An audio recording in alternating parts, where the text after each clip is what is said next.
Good afternoon and welcome to Chatham Select Board June 1st, 2021 meeting. This is remote participation only. And please note this meeting is being recorded and will be available shortly hereafter, scheduled and on-demand viewing on any smartphone or tablet device. If anyone else is recording the meeting, please notify me. Pursuant to Governor Baker's March 12, 2020 order suspending certain provisions of the Open Meeting Law, General Chapter 30, Section 18, and the Governor's March 23, 2020 order imposing strict limitations on the number of people that may gather in one place. This meeting of the Chatham Select Board is being conducted with remote participation. Every effort will be made to ensure that the public can adequately access the proceedings as provided for in the order.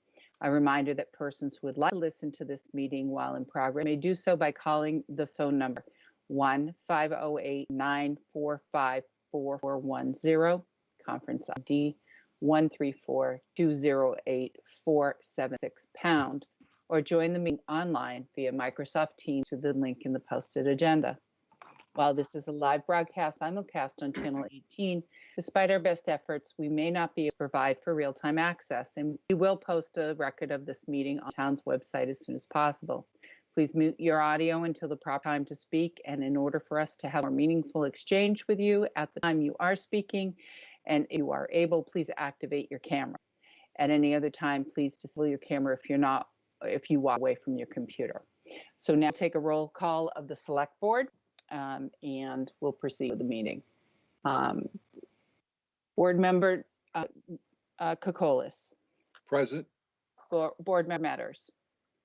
Present. Board Member Nicastro. Present. Board Member Dykins. Great.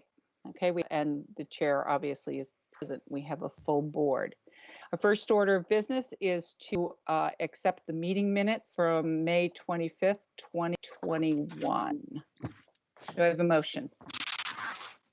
Madam Chair, it's Peter. As Rep Peak and her diligence in being such a effective legislator for our state rep for our area. Also, as well as thanking the county health people, community health centers, Cape Cod Hospital. The Cape Cod Commission was on this RTA, National Seashore. There were representative town managers and other select board members. There were staff from the state legislation, as well as from Congressman Keating's office, as well as the Cape Cod Chamber of Commerce. So it was a really good collaboration. I was really happy to serve on that, and I'm hoping that there will be an after action report that's submitted, and that it will be a template going forward in the event we have another pandemic, or that we have a template in place if we have to address this again in the future. Additionally, I don't know if people had the opportunity, but they absolutely should go to Channel 18 and view the Memorial Day celebration. I just want to tell you how wonderful the video was that the staff, the team created, and that team was Channel 18, both Mark Van Bork and Dallas Heller, Shauna Neely participated in this. From the pre-production questions that were put together, the camera placement, the close-up interview style, the background and the lighting was beautiful. It was a documentary for sure that captured moments in time from some of our wonderful Chatham vets, including our own Vice Chair, Peter Kokolis. I just want to congratulate all and thank all who participated in the production and those who related their poignant memories. And we hope that this is archived into the Chatham Historical Society in some way. So thank you for that. I really, really, it was really a stellar production piece. So that's my public announcements. And I just want to know if any of the other board members have a public announcement or agenda item request. Nope. I don't see any tonight. Any members of the public, please raise your hand. I see that Paula Lofgren has her hand raised. Welcome, Paula. Good evening. Thank you, Madam Chair. I do have an agenda item request. I would like to request that the Select Board enter into a discussion of the draft environmental assessment recently completed for the Airport Commission. The document is posted on the Airport Commission website, and public notices have been posted in the Cape Cod Chronicle. Since the Select Board is the sponsor of Chatham Municipal Airport, many people in the community would like to hear your views on the content and decisions contained in the draft assessment. In particular, we are interested in how the assessment of improvements to the airport align with your successful effort to achieve Chatham's designation as a green community, and how the plans align with the Cape Cod Commission Climate Action Plan and the recently enacted Massachusetts climate legislation's commitment to reducing carbon emissions to net zero. My request is that you have this agenda item as soon as possible, since the situation is time sensitive. The closing date of the comment period is July 6th, 2021, a mere 5 weeks from today. Thank you. Thank you, Paula. Dean, do you have? Madam Chair, could I just offer a comment apropos of something that was contained in Paula's statement? And this is just a point of information for the benefit of the public. Town Council has opined that the sponsor of Chatham Airport is the town of Chatham, acting by and through the Airport Commission. Thank you. Thank you. Thank you very much. Okay, are there any other agenda item requests or public announcements from the remote participants? Okay, I don't see any. We will move on. I just want to do a little overview of tonight's meeting before we get to new business. Tonight, we're going to hear a coronavirus update per usual from Dr. Duncanson and our town manager, Jill Goldsmith. We'll have a little bit of a reentry and some post June 15th considerations. Then we will go into public comments on the business agenda items. And then we'll discuss the business agenda items, which include Eldridge Public Library 125th anniversary proclamation, consider observation of a state holiday, June 19th, Chatham drinking water wells update for PFAS 6. I do want to let the public know that we will accept public comments during this discussion item. It's a pretty important one for the community. We feel feedback is important. Also, our next agenda item is consider social media policy. It will be our first review. And then we will vote on reappointments to board, commissions, and committees, where after we will adjourn. So, saying all that, let's move on to our coronavirus update, and we'll start with the Director of Natural Resources, Dr. Duncanson. Welcome, Bob. Good afternoon. Thank you, Madam Chair. So I'll try to keep it pretty brief today. We know there was a big change as of Saturday, when basically all the limitations and restrictions in Massachusetts were lifted, with the exception of some advisories relative to masks for those that are not vaccinated. Our travel advisory in Massachusetts also remains in effect at this time. But just quickly, let me share my screen and I'll run through some of the graphics for you here.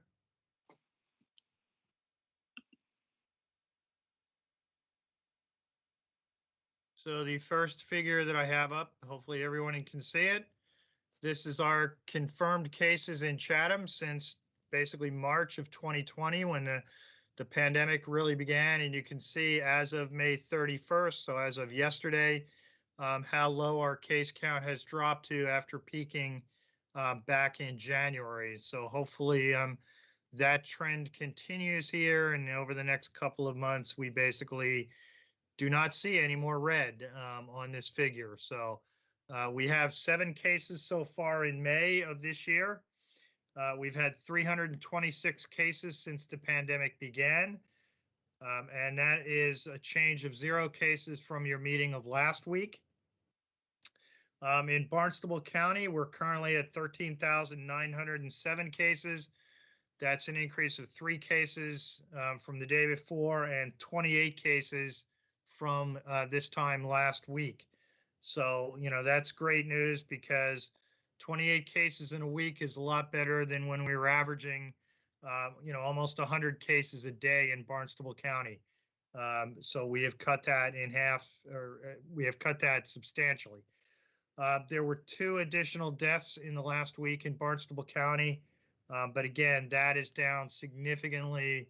We used to average 10, 15, 20 deaths in a week, and now we're down to basically 2 in a week. So again, substantial decrease. The next figure that I just wanted to show here quickly is our average daily incident rate in Chatham. And you can see how that's been going up and down as we've hit some of those peaks during some of the surges. You can see the surge that we had back at the end of March and into April due to the P1 variant in the Mid-Cape area. There's been a slight uptick in since last Thursday to the previous Thursday, but hopefully that is not a trend that's going to continue, and we'll see that drop back down again when this data comes out this Thursday. This data only comes out on a weekly basis.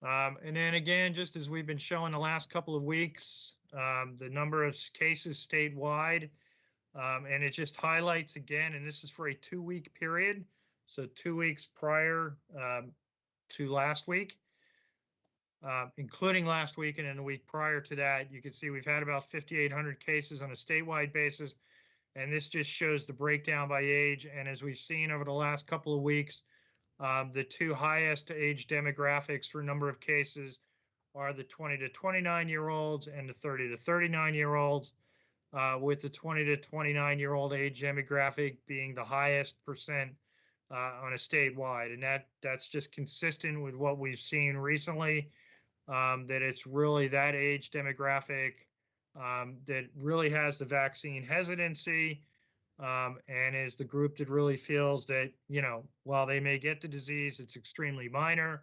And so they tend to be the ones that don't practice social distancing, don't wear masks when they should, and haven't gotten the vaccine when they should either. And so just following along with that theme, here is the vaccine percentages for Chatham residents. And again, I've switched back to showing 2 weeks in a row here because we now have 2 weeks where the state has broken out the 12 to 15-year-olds now that they are eligible for the vaccine as well. You can see last week, the May 18th graph, we didn't have any data there. We now, as of May 25th, which is last Thursday, remember, this data also comes out on a weekly basis, but we are now showing about 30% of the 12 to 15-year-old age demographic have received at least 1 dose. And that's what's meant by partially vaccinated. Fully vaccinated is someone who has passed 2 weeks after either their second dose of the Pfizer or Moderna vaccine or the single dose of the J&J vaccine. So we can see that those percentages go up as we go through in time. So things are looking better as we get to the 25th compared to the 18th. But again, we are still seeing that lag in the 20 to 29-year-old demographic. You know, they just, for whatever reason, that's the group that we're having the hardest trouble reaching to get the vaccine. There has been discussion at the county as well as efforts underway at the county to target that group to make them aware that they should get the vaccine, if not only for themselves, but for everyone around them. So all the public health trends that we are seeing continue to go in a positive direction. And as we indicated, as of Saturday, all the state's restrictions had been lifted, both in terms of capacity limitations as well as other restrictions on businesses and whatnot. The mask mandate disappeared, but we still do have a face mask advisory in place, specifically recommending that those who are not fully vaccinated or not vaccinated at all should continue to wear a mask, especially inside situations such retail stores and locations such as that. The county has put together some graphics that businesses can use, and I sent those around to Mary at the chamber earlier today to kind of help businesses now that the onus kind of falls on them if they want to continue a mask mandate in their retail establishments and other locations. It really falls on them because the Board of Health did get rid of their mask mandate last week when the state got rid of theirs as well. So it really is voluntary now, but it does fall on the business community if they want to continue to have a mask requirement in their place of business. So the county has come out with some graphics that would be very helpful to those kind of individuals or those kind of stores. They'll want to get that message across in a very, how do I say it, gentle manner to the public without being, obnoxious and whatnot, as well as somewhat consistency across the Cape. So whether you go to Chatham or Barnstable or Provincetown or Falmouth, hopefully you'll see the same kind of graphics at all those locations in places that may want to use those. We do have some other things that took effect today, and I'm sure Jill's going to touch on that in terms of the reopening of the town offices. So with that, I'm happy to answer any questions. Thank you, Bob. I did notice that there was a couple of places I went into today that, were still requiring a mask. Didn't seem to be a big problem at all.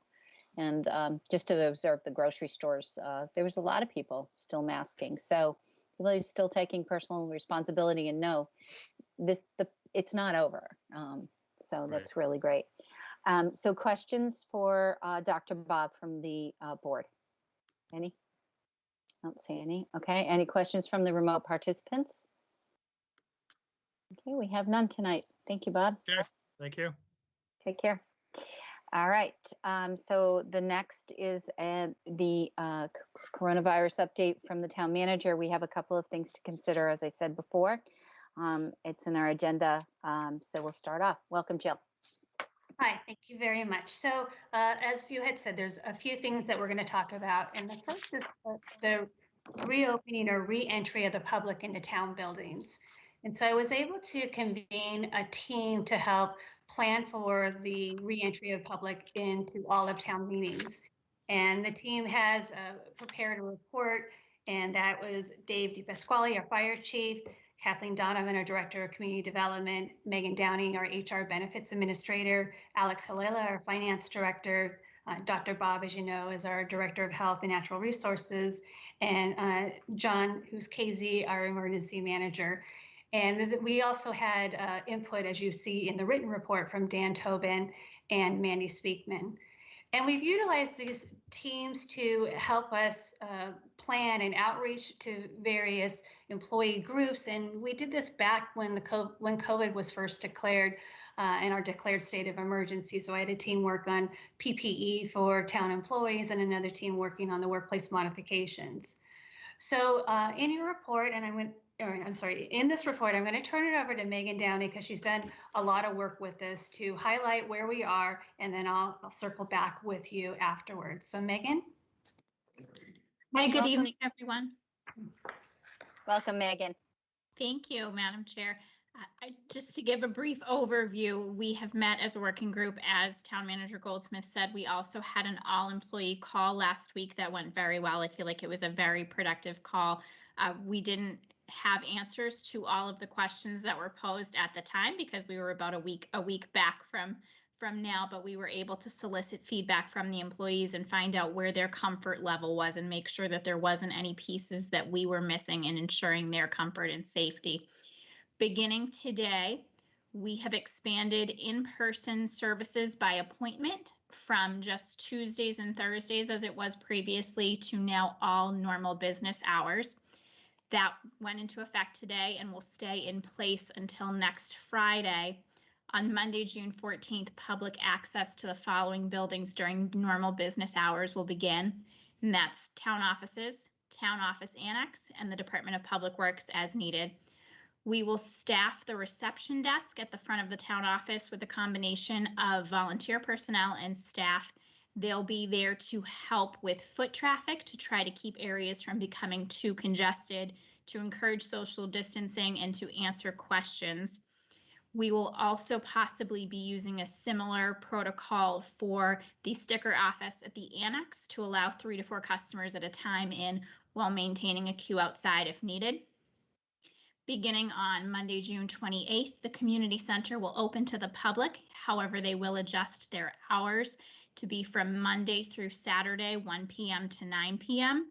The reason for this suggestion is to allow the camp program to be there in the morning unrestricted so that they have access to all the rooms that they need in case of rain or inclement weather or just the need to social distance further, eat their lunch and snacks and so forth. We will be adding signage to the community center, particularly the fitness room, to make sure that the public is aware that the buildings are cleaned at night. So cleaning in between use for fitness rooms, meeting rooms, etc., will be on a self-serve basis. The Council on Aging will continue the programs that they already have in place. They do allow for the public to be inside their buildings as needed, but they will be asking that masks continue to be required for the time being. They have bridged their gap for in-person programming by bringing a lot of outdoor programs, as well as continuing some of their virtual offerings to try to make this a gradual process for them. They've also ramped up their transportation services. This has already begun. It began with prioritizing the adult day program in Orleans. Soon they will offer rides to medical appointments contingent upon adequate driving and reverse staffing. And then grocery and pharmacy delivery will become underway. That will also depend timing wise on if anything changes with Chatham Village Market and their delivery service that's currently offered.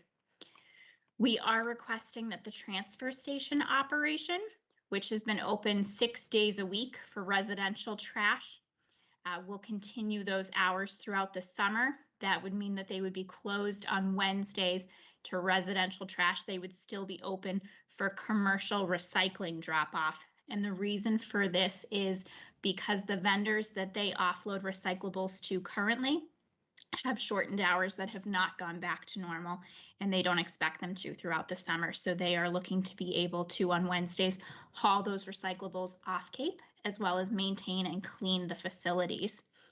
They are looking to open their outbuildings as of June 15th, 2021, with the exception of the swap shop. That will be closed until volunteer personnel can be lined up fully.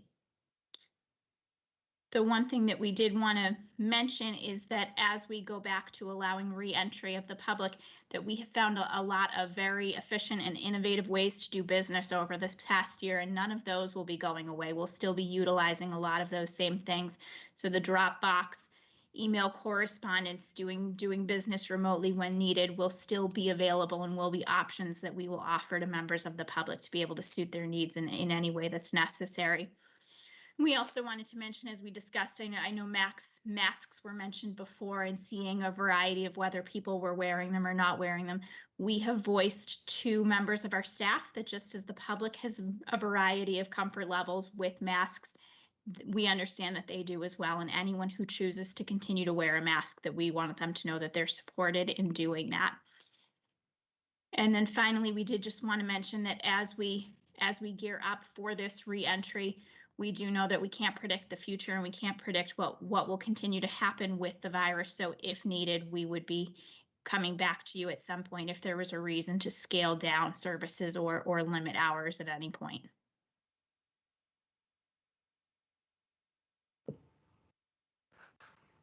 Shireen, you're muted. Yeah. Thank you very much. We have some questions for the board. I have one, if you don't mind first. First of all, I think this, as we pivoted really well in the beginning of the pandemic, I want to applaud the town manager and the town for their diligence during this difficult time to be a town, to be in the public eye and to work in the public. But I really feel that really appreciate the team and their work that they did putting this package together tonight. I think this is a really thoughtful, phased approach, and it's mindful of the community and safety for our employees. I have one question. I'm not sure you'll be able to answer it, Megan or Jill. On the extend all existing, the fitness room, I don't know if you said it or not. Will there be a per person limitation on that room at all, or is it just, or it'll be whatever the capacity of the room is? I believe that that's still in flux. I know that Dan Okay. was looking into that as to what the best way to handle that was. Okay. All right. Okay. And I just want to say I appreciate the work that everybody is, Megan, that the Council on Aging put into their program, being concerned for the safety of some of our more vulnerable population here. But I'll turn it over to the board. Dean, you had your hand up. Go ahead, Dean. Yeah, mute, Dean. You're on mute, Dean. Thank you, Madam Chair. Thank you, Megan, for the presentation. You answered one question I had about employees wearing masks.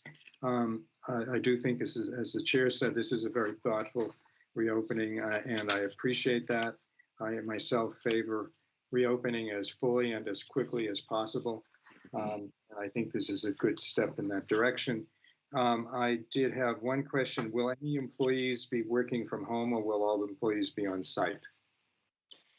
We did have remote work agreements in the past, and I believe we're still open to that if it were able to happen operationally and meet the needs both of the employee and of the town. We're not looking to sacrifice any service.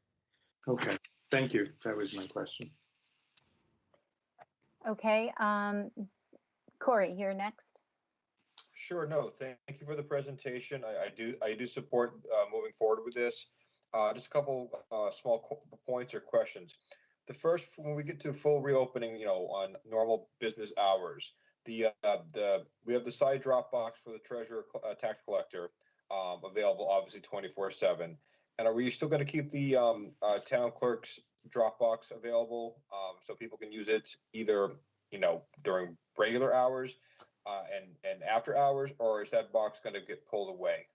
I believe that box is going to stay. I haven't heard any plans to remove it. I think that people like having that option there for, there's a lot of people who they work the same hours that we are open. And so this helps for them to be able to take care of their business as needed.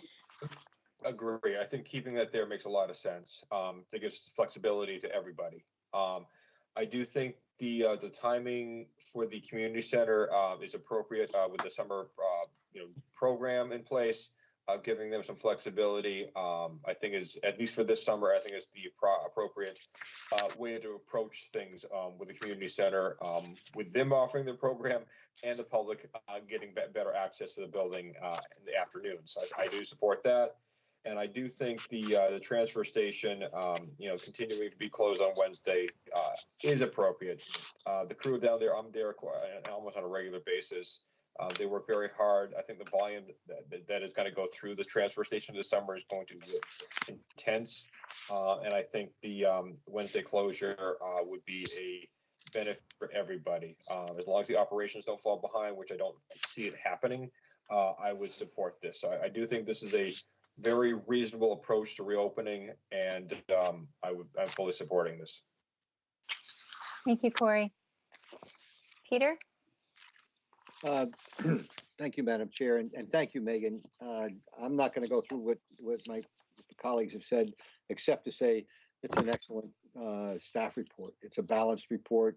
I think and I agree with everything that's here. I can easily support this. I think it is a great first step as we move ahead, considering what you've mentioned in the staff report, that we do have a seasonal community, and the shift of exposure changes when you start bringing people in from all over. And also commend the Council on Aging for looking at their facility, which is, has limited space to move things in, and also their HVAC requirements. So it's overall, I agree wholeheartedly with the way you're proceeding. Thank you. Thank you, Peter. Jeff? Yeah, as do I. I echo the sentiments of my fellow select board members. I think it's balanced and thoughtful. So I think every point's been well made. So to that end, you want a motion to approve these, Madam Chair?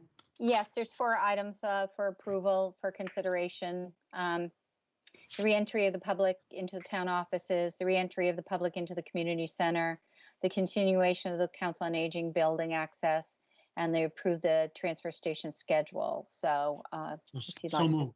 So moved. Okay. All right. Do we have a second? All right, great. Second. All right.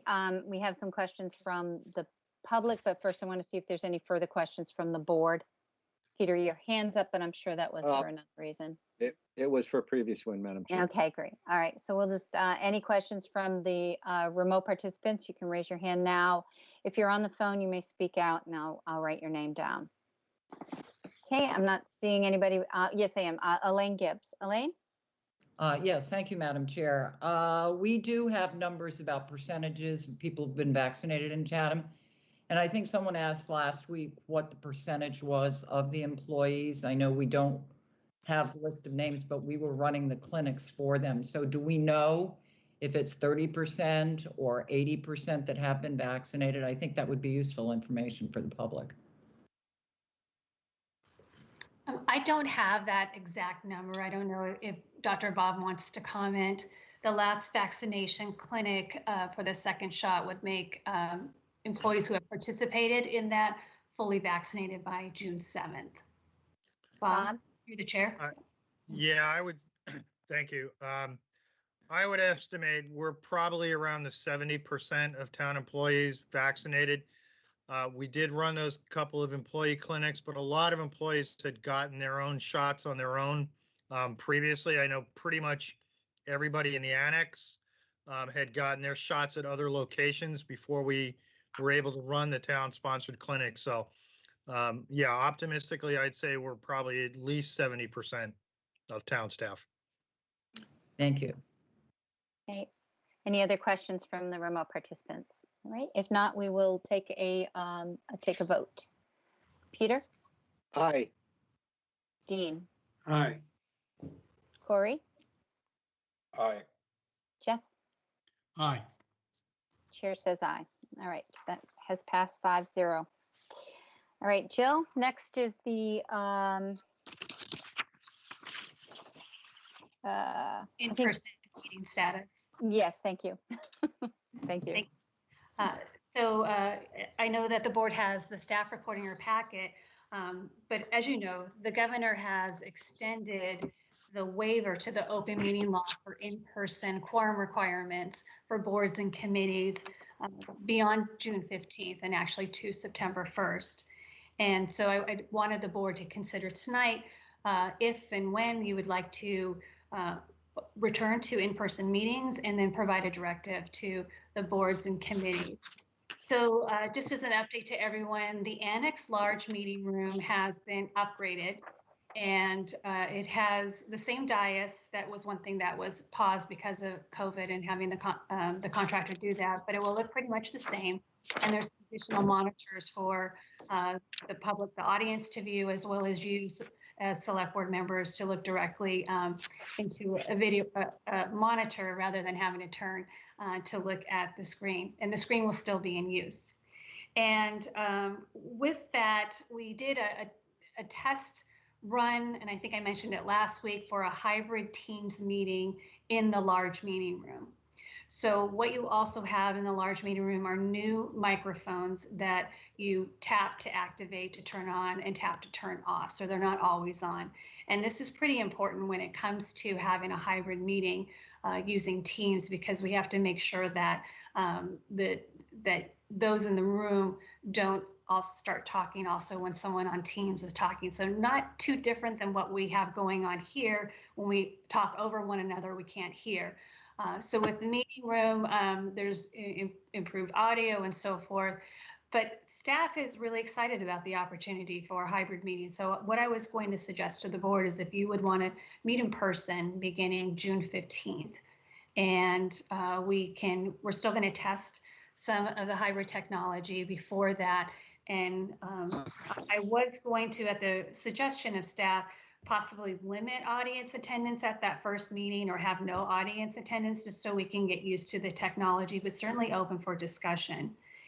And then that's the only meeting where there's a live meeting and you can have a hybrid Teams involvement. So contractors, consultants, even staff could participate through Teams. The annex small meeting room will be upgraded to allow for a hybrid meeting, but it's not a live meeting. So just so it's not like it would appear on Channel 18. So that's one thing, that's the same as usual. So status quo on that.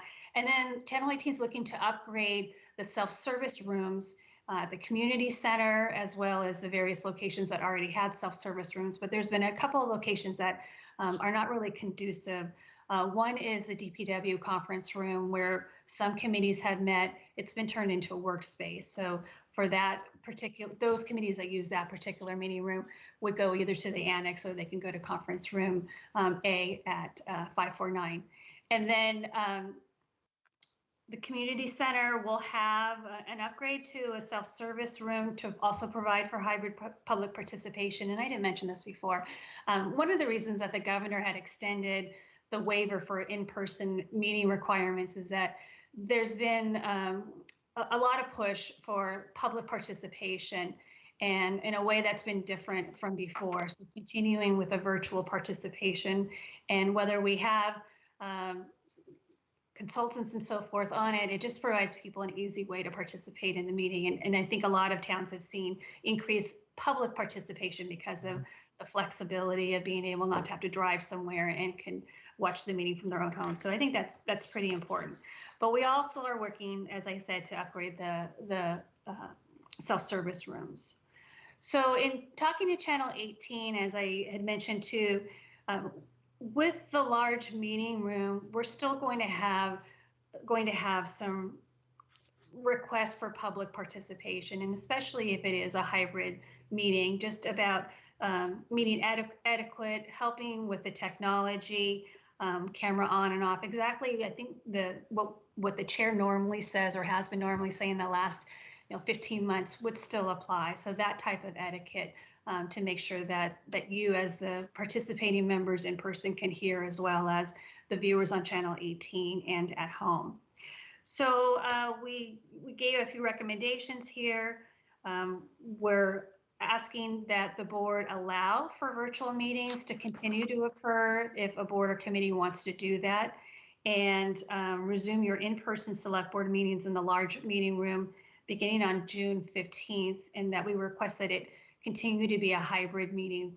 That means with teams allowing for public participation and comments. And if we could have a discussion about in-person potential limits to capacity or not. And then phase in the regulatory boards first to meet in person. We had made a recommendation that get them phased in through September 1st and have the scheduling just dependent on the Channel 18 staffing. It does require both staff members to be present for the live meeting still. And then again, resume self-service in-person meetings as of July 1st. We'll still need some upgrades, but this will just be business as usual. So self-service rooms would mean if the public wants to participate, they have to be present in the meeting. And that's it for now, and I'm happy to answer any questions. Thank you, Jill. Jeff has his hand up, so I'm going to go right to the select board. Go ahead, Jeff. Yeah, thank you, Madam Chair. I just had a couple of questions. The new microphones, are they going to have a red light for when you're on or off, when you tap on and tap off? Because it's okay. They will. Green light on, red light off. Yes. Okay, good. And then I'm just confused on you're asking to resume in-person select board meetings starting June 15th. But what about the public? Are they invited as well, or on a limited basis between then and the 30th? Did I understand that correctly? Yeah, that's the discussion we want to have with the board tonight, and certainly we can have Channel 18 Mark weigh in. It's going from, we have our first meeting on June 15th and having a full room of potential participants is a little daunting just at this time. So we wanted to also test certain things with you as the board doing it and make sure the audio is okay in the meeting room itself so people can hear. And I imagine having a phased approach to this might be the best course of action. The public's used to doing the remote for now, and then as we go forward, I mean, I'd really be in favor of that as the chair for that meeting. If I had one focus like my computer screen and you guys, that would be helpful. This has been, there's a big learning curve that's gone on here, and we've been working, in a weird way. So this will be a new normal to deal with. Okay, Dean. Thank you, Madam Chair. Thank you, Jill. I would favor through June 30th not having the public in person in that room, because as you point out, and we're all going to be undergoing a learning curve. Get used to it. I have not been in that room since pre-pandemic. Yeah. So I'm not sure what I'm going to find other than what Jill has described. After that, I think we can open it up to the public, and I think probably without limits.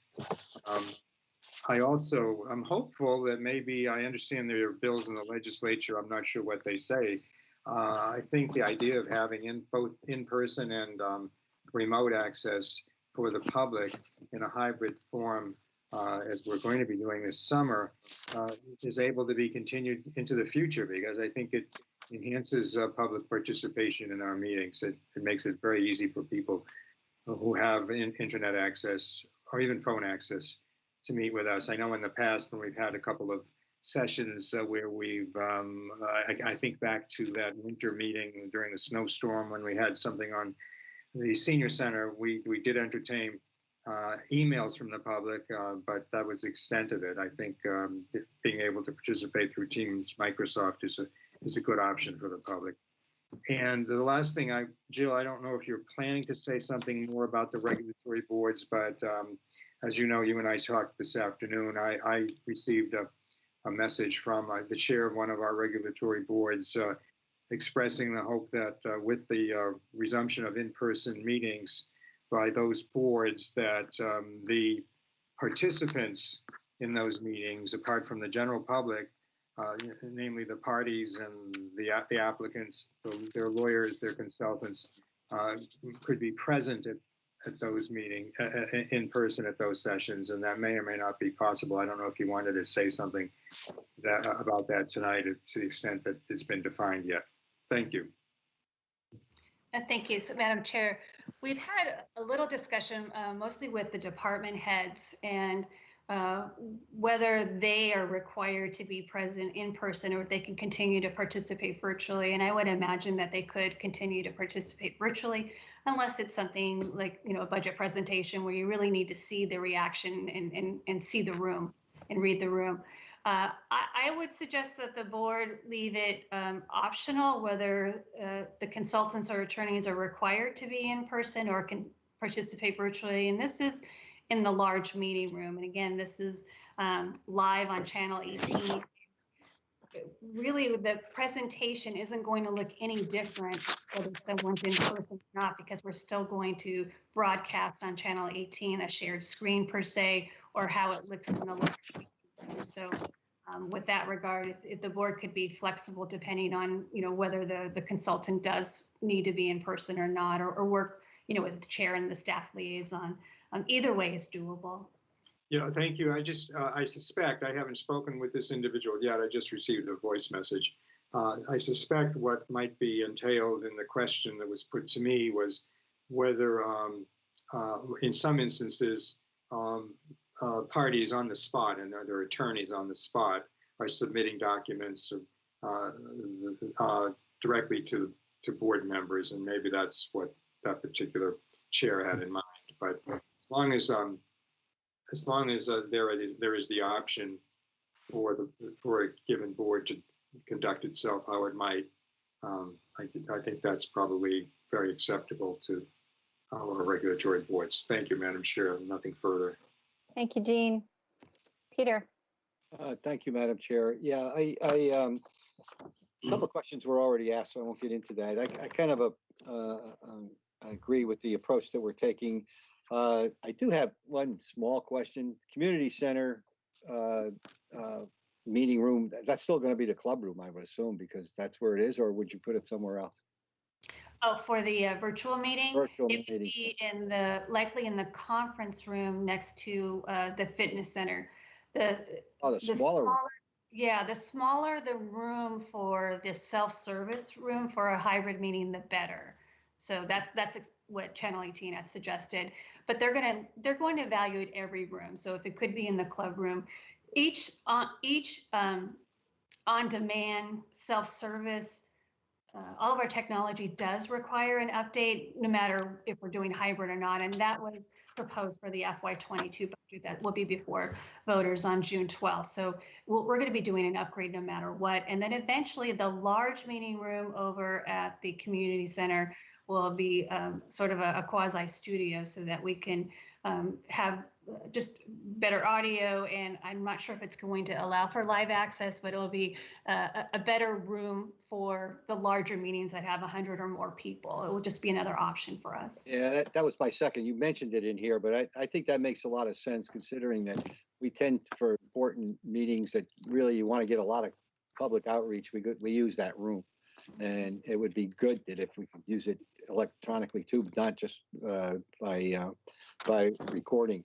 One other point I was going to ask you about.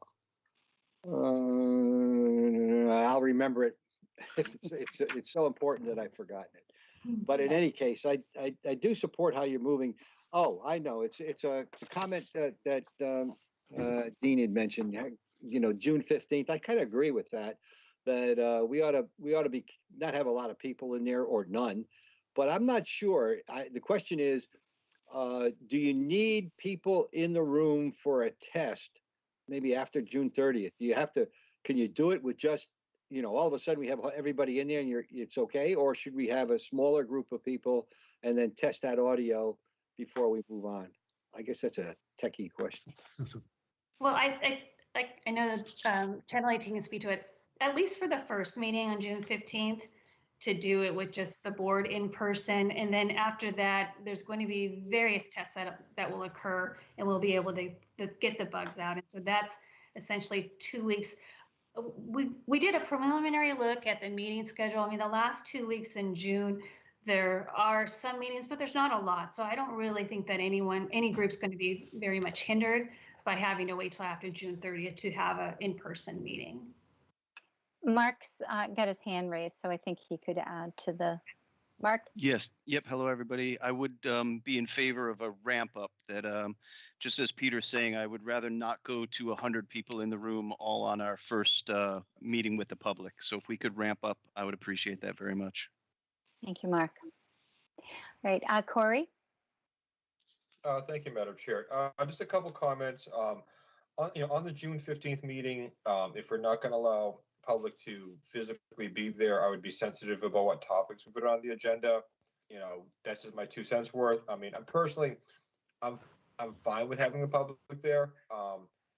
We all have to learn at some point, but that's just my position. As far as the other committees, obviously the regulatory committees, giving them the opportunity to up and rolling live makes a whole lot of sense.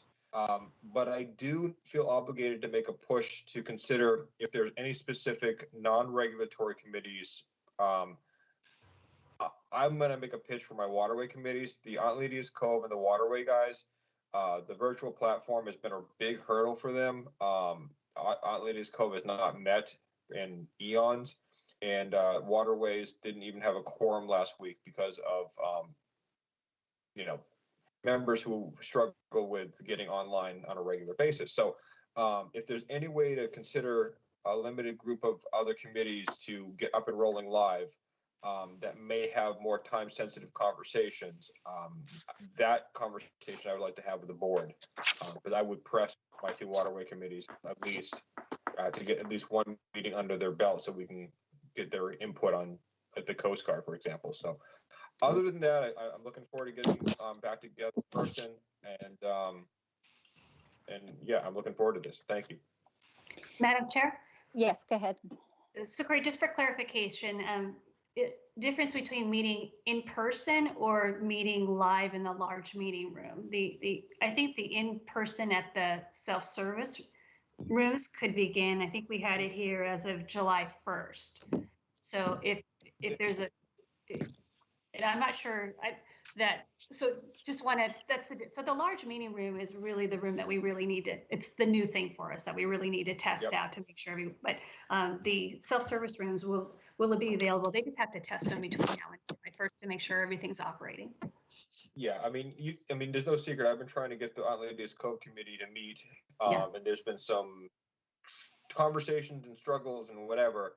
And whatever steps we can do to provide them an opportunity to start meeting sooner, I'm all for that. That's my position. Thank you. Got it. And thank you, Corey. Before we move into a motion, I know that Jill, you had Channel 18 staff had some suggestions. Obviously, the clear limits on annex, large and small meeting room capacities, but the code of conduct, the best practices training for the public and for committees. I wanted to throw that out there to the board to see if they had any thoughts of that on that. I think it's a great approach that they come back with some sort of protocol for us to look at. Yeah. Might be the best way to deal with this. But just wanted to hear whether the board had any further thoughts on that before we got a motion going. And, okay. All right. Anybody want to put a motion together on the recommendations for our meetings, in-person meeting status? I have a question, Sherry. You have a question? Go ahead, Jeff. I have a quick question. Man, this may be a stupid question, but so in the hybrid meetings, we're at the dais. We have microphones we can turn on and off. Do we each bring our computers? So if folks are calling in, or is there a big screen, or what mechanically? What's the deal? I've lost something here. I'm sorry. That's fine. So there's a big screen. Where you sit, Jeff, you look directly ahead, and there's now a table that could sit 2 people, and in front of that is a screen. So you'll look straight ahead. So you don't need to bring in your own computer. Okay. When I was doing a test with the department heads, I think it's the chair you might want to bring in your computer just to try, because it was a little challenging at that time for me to see who had their hands up. So these are some of the quirks that we just need to work out, and there's Wi-Fi and everything, but we wanted to figure this out before the regulatory boards. Some people don't have computers, I'm sure they all do, but we want to try to give a protocol to help the chairs run the meeting to the best that they can. Yeah. Okay. Okay, Dean? Yeah, just following up on Jeff's question, Jill, what are we going to see on that screen? Is it going to look like the gallery that we're seeing on our computer? We're going to see the image of one person, or what? So it will look like this, and then the meeting room where at the dais could potentially take up 1 square, as you see us all in squares here. So that's how it could be. But I guess I defer to Channel 18, Mark. I don't know what the public at home is going to see offhand, because we didn't do a live meeting. We were just doing a department head meeting. So Madam Chair, if you want Mark to weigh in. Mark, okay, go ahead. Dean, and then Mark can weigh in if he's. Before Mark answers that question, I'd like to hear the answer to that.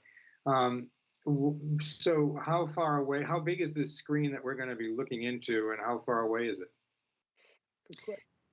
So when we have the budget summits, and we have the school committee sit at the table with the black curtain around it right there. It's a little closer to the dais, so it'd be in front of that. So it's big. I don't know what size, if it's 55 or maybe 60. So it's easy for you to see, but there's also still the screen. If you look to your right, you can see exactly how you used to view it. And then there's a few screens that are hanging from the ceiling that makes it easier for the public to see the same presentation. And there's still the same amount of cameras. So depending on the camera angle, that's what one of the squares will look like.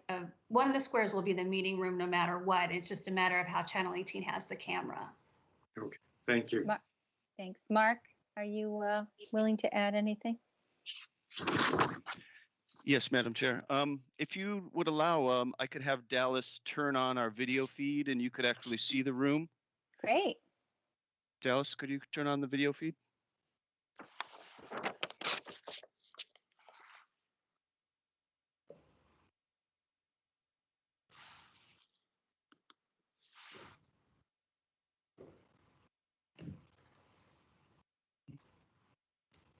Oh, okay.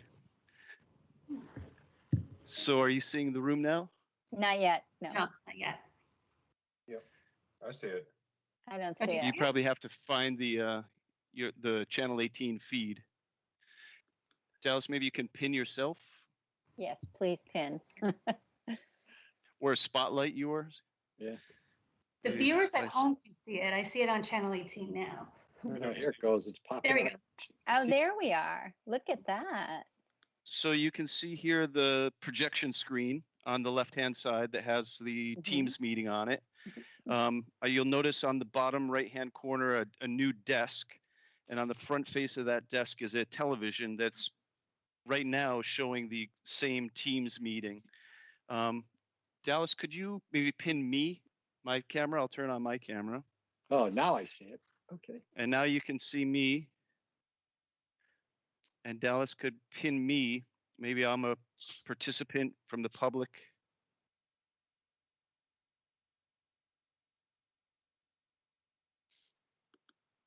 We see you, Mark.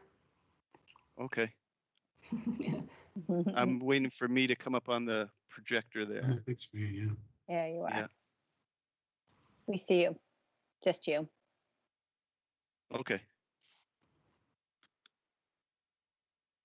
So we have some quirks, I think, still to work out, but that'll give you the gist of you're gonna find in the room. The Teams meeting will be projected on the screen. It'll also be on a TV directly in front of you.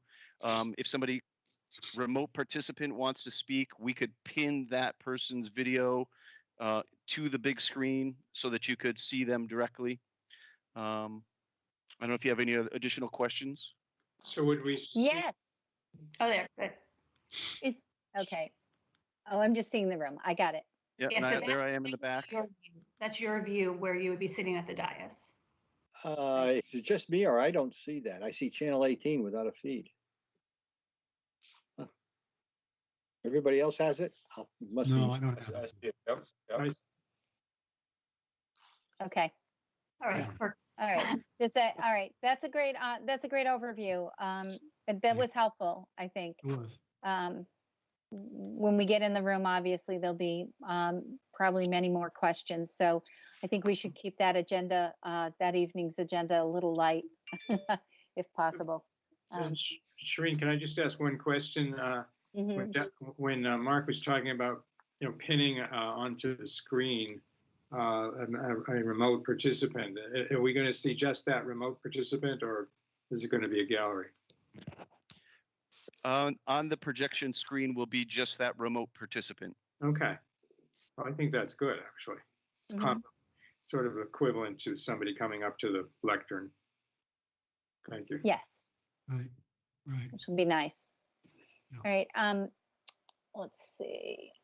So, all right, we got to get Channel 18 needs to jump off so I can see the rest of the meeting. You can unspotlight you guys yourselves. Thank you. All right, great. All right.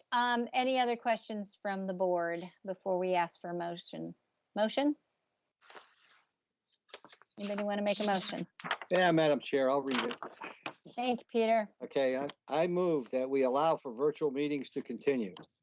Can I do them all at once? Jill, is that Sure. okay? Yeah.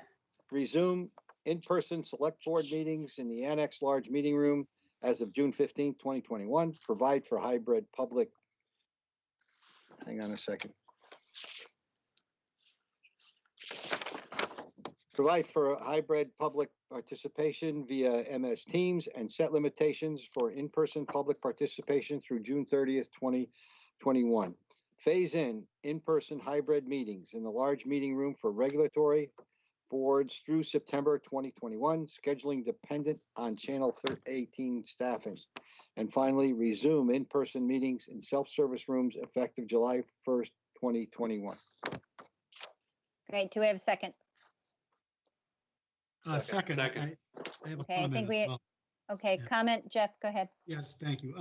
So are we going to set limitations on that meeting on the 15th or not? I think for the 15th to have no in-person public Yeah. participation, and then let's just see how it goes. And then if the board's comfortable, then we can talk about it for the meeting on the 22nd, just in time to give notice to people, because I know people are going to want to come in person. Right, right. Do you want to amend your motion to include that, Peter? Yes, Okay, and whoever seconded it is okay with that as well? Yeah. Yeah, I'm fine. yeah. Okay. All right. Before we take a vote, is there any questions or comments from the board? Corey, you had your hand. Corey, go ahead. Yeah, no, I'm fine with limiting the public for mechanical purposes for the first meeting, as long as we are sensitive to the topics of discussion for that night. Yes. That's my 2 cents worth. Okay. And any public participants want to make a comment before we vote? Okay, I'm not hearing any or seeing any, so let's go for a vote. Jeff, Aye. Peter, aye. Dean, Aye. Corey, Aye. and chair says aye. All right. Thank you, Jill. I guess our final COVID response agenda item is consider rescinding local Chatham COVID state of emergency declaration effective June 15th, 2021. Is there a little background on that, Jill, or we just want to go to a motion? I think you can go to the motion. The board had done it shortly after the governor had made that declaration, and we did it because it typically in a non-pandemic emergency makes us eligible for federal funds. Federal funds were available to all municipalities, so having the declaration in place, it isn't really needed any longer. And since the governor's already lifted the declaration, or will lift it as of June 15th, I'm confident that we can lift ours as well. Okay, if anybody is not confident, we can say pending the governor's order and have it lifted, in sync with him on the 15th. Peter? I'm ready to make a motion. I see Dean raise his hands if he wants to if he wants to comment before I do that. Dean? I had a question for Jill. I enthusiastically support getting rid of this. Couldn't wait for it. But I did want to ask, will rescinding this undermine the ability of the Council on Aging to require masks in their premises? I suspect not, but I just wanted to. I don't believe, because the board had voted the recommendations for the reopening, and our specifically to us for our declaration of emergency had limitation on operating hours and access to public buildings, but it doesn't speak to how, if a mask is required or not. So I think it's broad enough that it can be covered from your prior vote. Okay, thank you. Okay. Go ahead, Peter, you wanted to make the motion. Yes, thank you, Madam Chair. I move to rescind the Chatham COVID state of emergency declaration effective June 15th, 2021. Okay, do we have a second? Second. Okay. Any further, if there's no further comment, I will take I'll take a vote. Any comment from the remote participants or the board? All right, seeing none, let's take a vote. Jeff? Aye. Dean? Yes. Peter? Aye. Corey? Aye. Chair says aye. All right, passed. Well, I'll be happy. I won't have to speak to the governor's orders anymore in my opening, and You that'll have it be memorized. You have it memorized by now. pretty much. All right. So that is the end of that. Good work on all of that. To the team that worked on that, that's great. Thank you very much. So our next is public comments on business agenda items. And so that's the Eldridge Public Library. Consider observation of state holiday, June 19th. The public drinking water, we have public comment on, and our social media policy. So are there any public comments on any of the agenda items? Okay, I don't see any. So we're going to move into the Eldridge Public Library 125th anniversary proclamation. We have a proclamation to recognize the Eldridge Public Library, and I didn't know if Corey would like to read it first, and then I'm sure Dean has some comments after. Go ahead, Corey. All right. Proclamation in recognition of the Eldridge Public Library's 125th anniversary. whereas in 1894, Michaelis Eldridge, responding to the needs of the citizens of the town of Chatham, purchased the land and began construction of the Eldridge Public Library. And whereas on July 11th, 1896, the Eldridge Public Library opened to the public and has remained a cornerstone of the Chatham community for the past 125 years. And whereas from its modest beginnings, the library's collection and building have expanded to meet the growing needs of the community.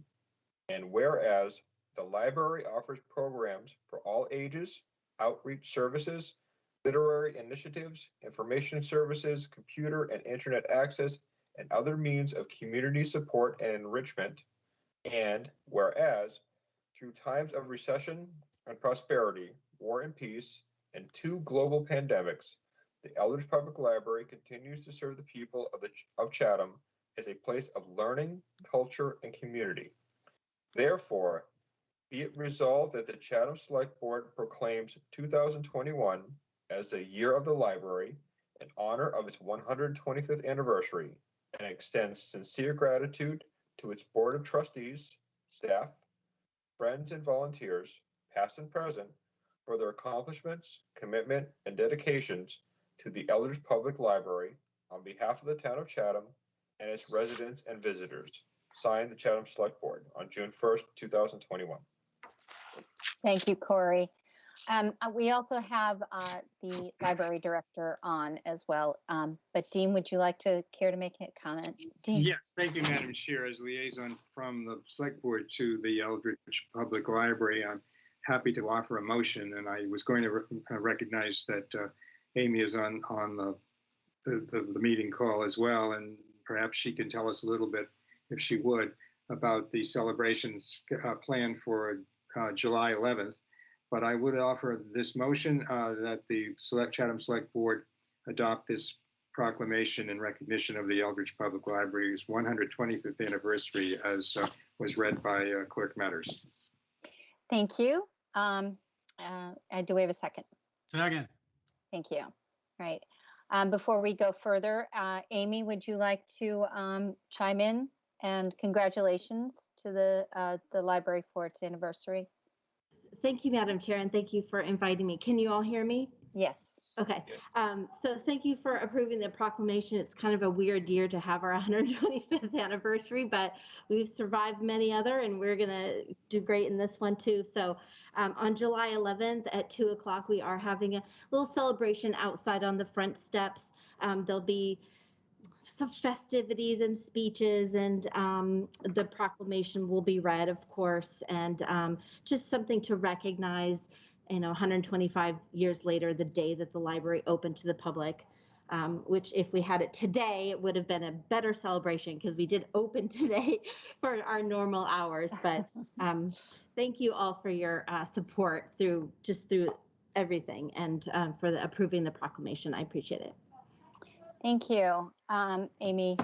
The Eldridge Library is a beautiful library, inside and out. The staff are wonderful, and I think it's one of the town's biggest treasures. It's just a gorgeous institution, and we're very pleased and proud to have it as part of our community. So we'll take a vote now on the proclamation. We have had a second, correct? Yes. Thank you. All right, I'll go backwards now. Corey? Aye. Peter? Aye. Dean? Aye. Jeff? A resounding aye. And chair says aye. Okay, thank you very much. And we'll see you on the 11th. All right, the next is to consider observation of a state holiday, June 19th, consider granting of holiday to town employees for our state holiday, June 19th. Jill, a little background?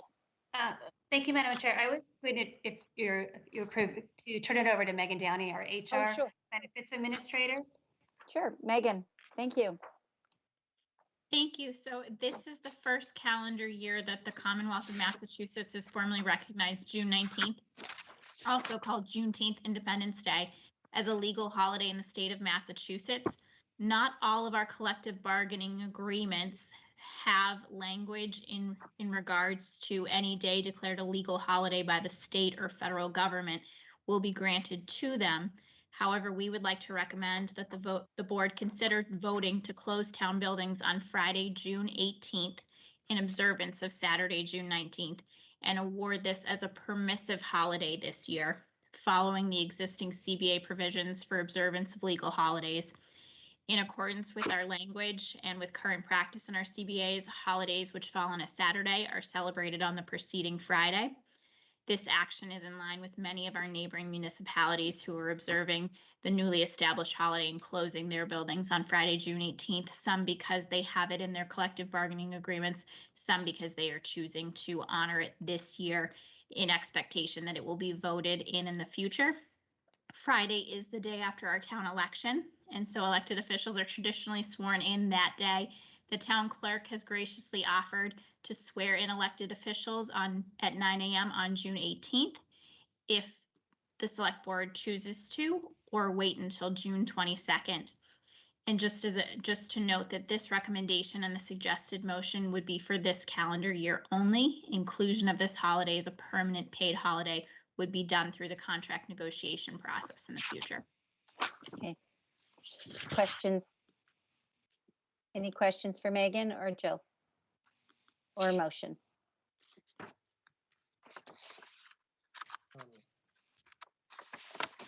Dean? Madam Chair, I just a comment with respect to the swearing in of elected officials. I think it really, election aside, I think June 18th is probably the appropriate day to do that.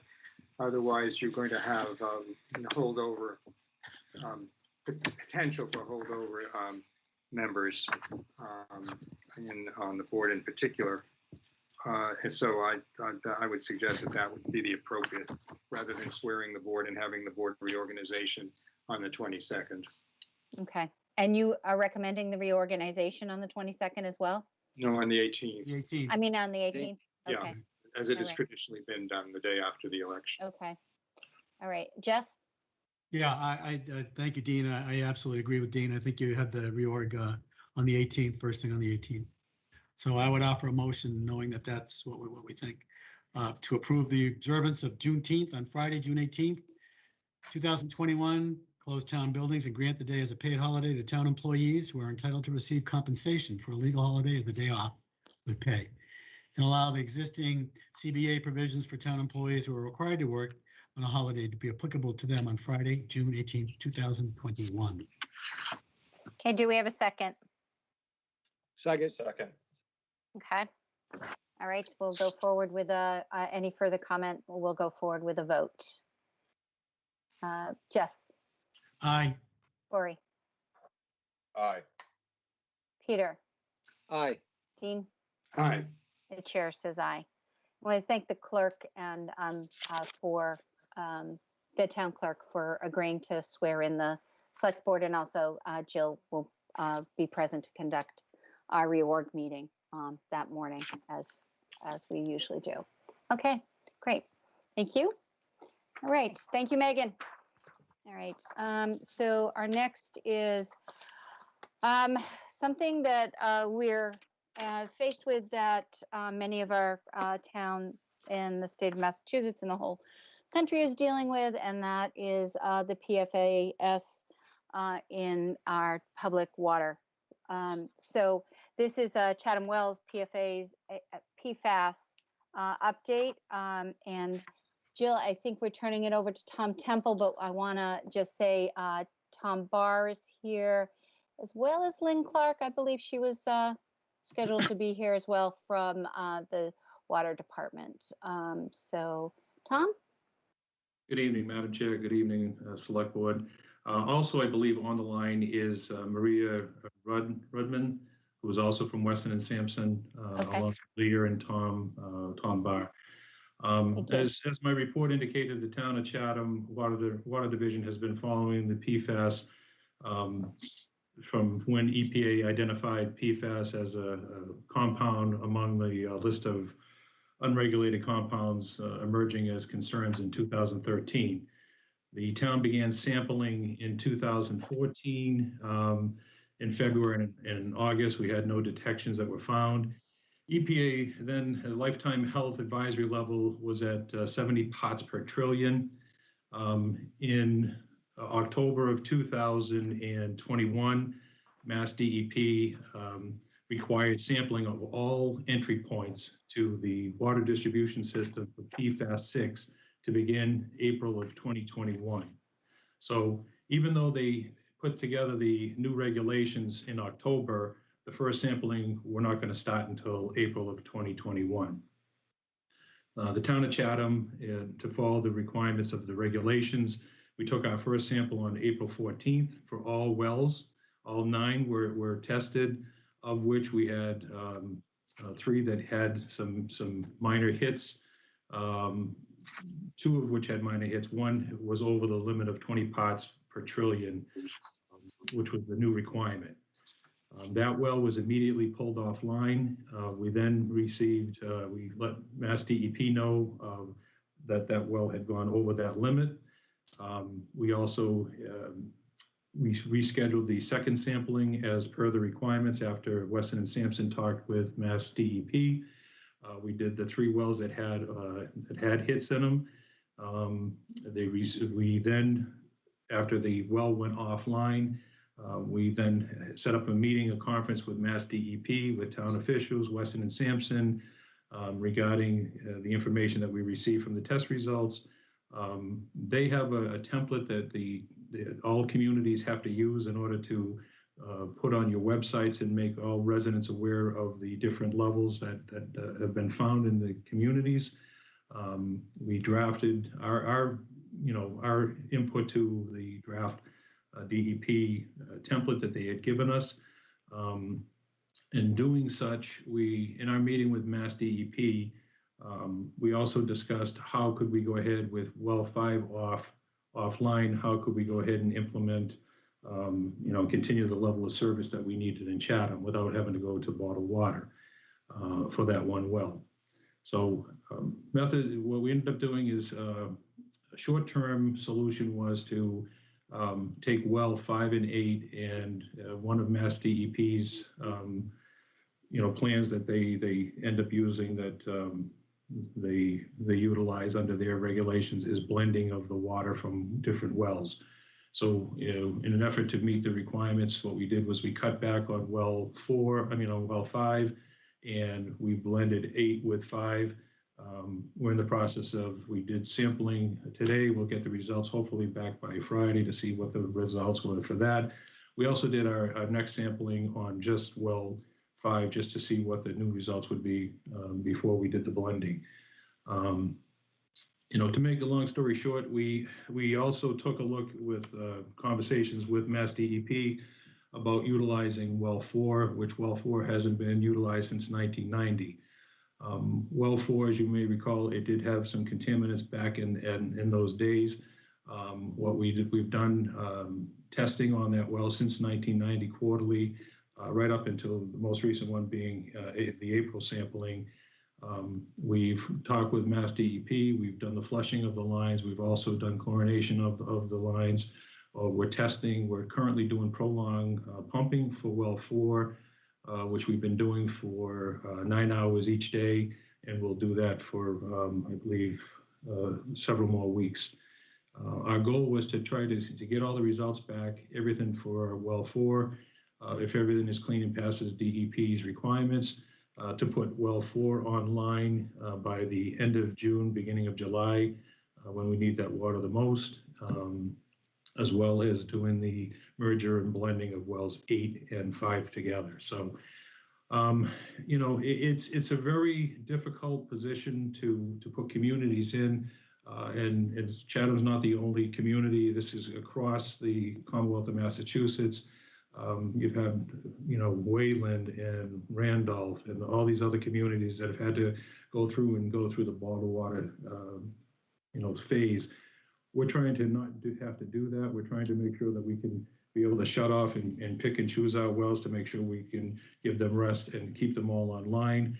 There is a fix to another short-term fix, which we could put with 5. It doesn't make a lot of sense economically to be putting, $1.3 million into something that we're going to ultimately have to probably put a chemical feed building for 5 and 8 to get rid of the increase that we're starting to see in manganese and iron, similar to what we had in wells 6, 7, and 9. So the preferred solution would be to kind of move towards the completion of wells 10 and 11.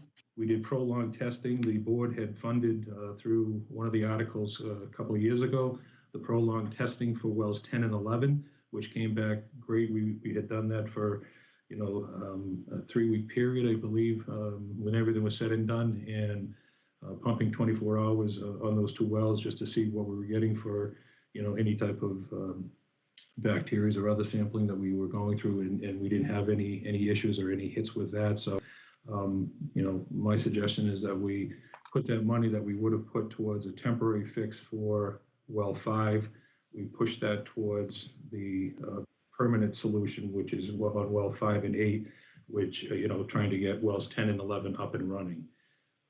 I can certainly, any questions that with respect to PFAS, I would probably let Maria handle those questions where she's the expert in the field and probably will give the answer that everybody would probably understand. And any other questions as far as operation, I have no problem, or Tom Barr has no problem, or Lynn Carr answering those questions as well.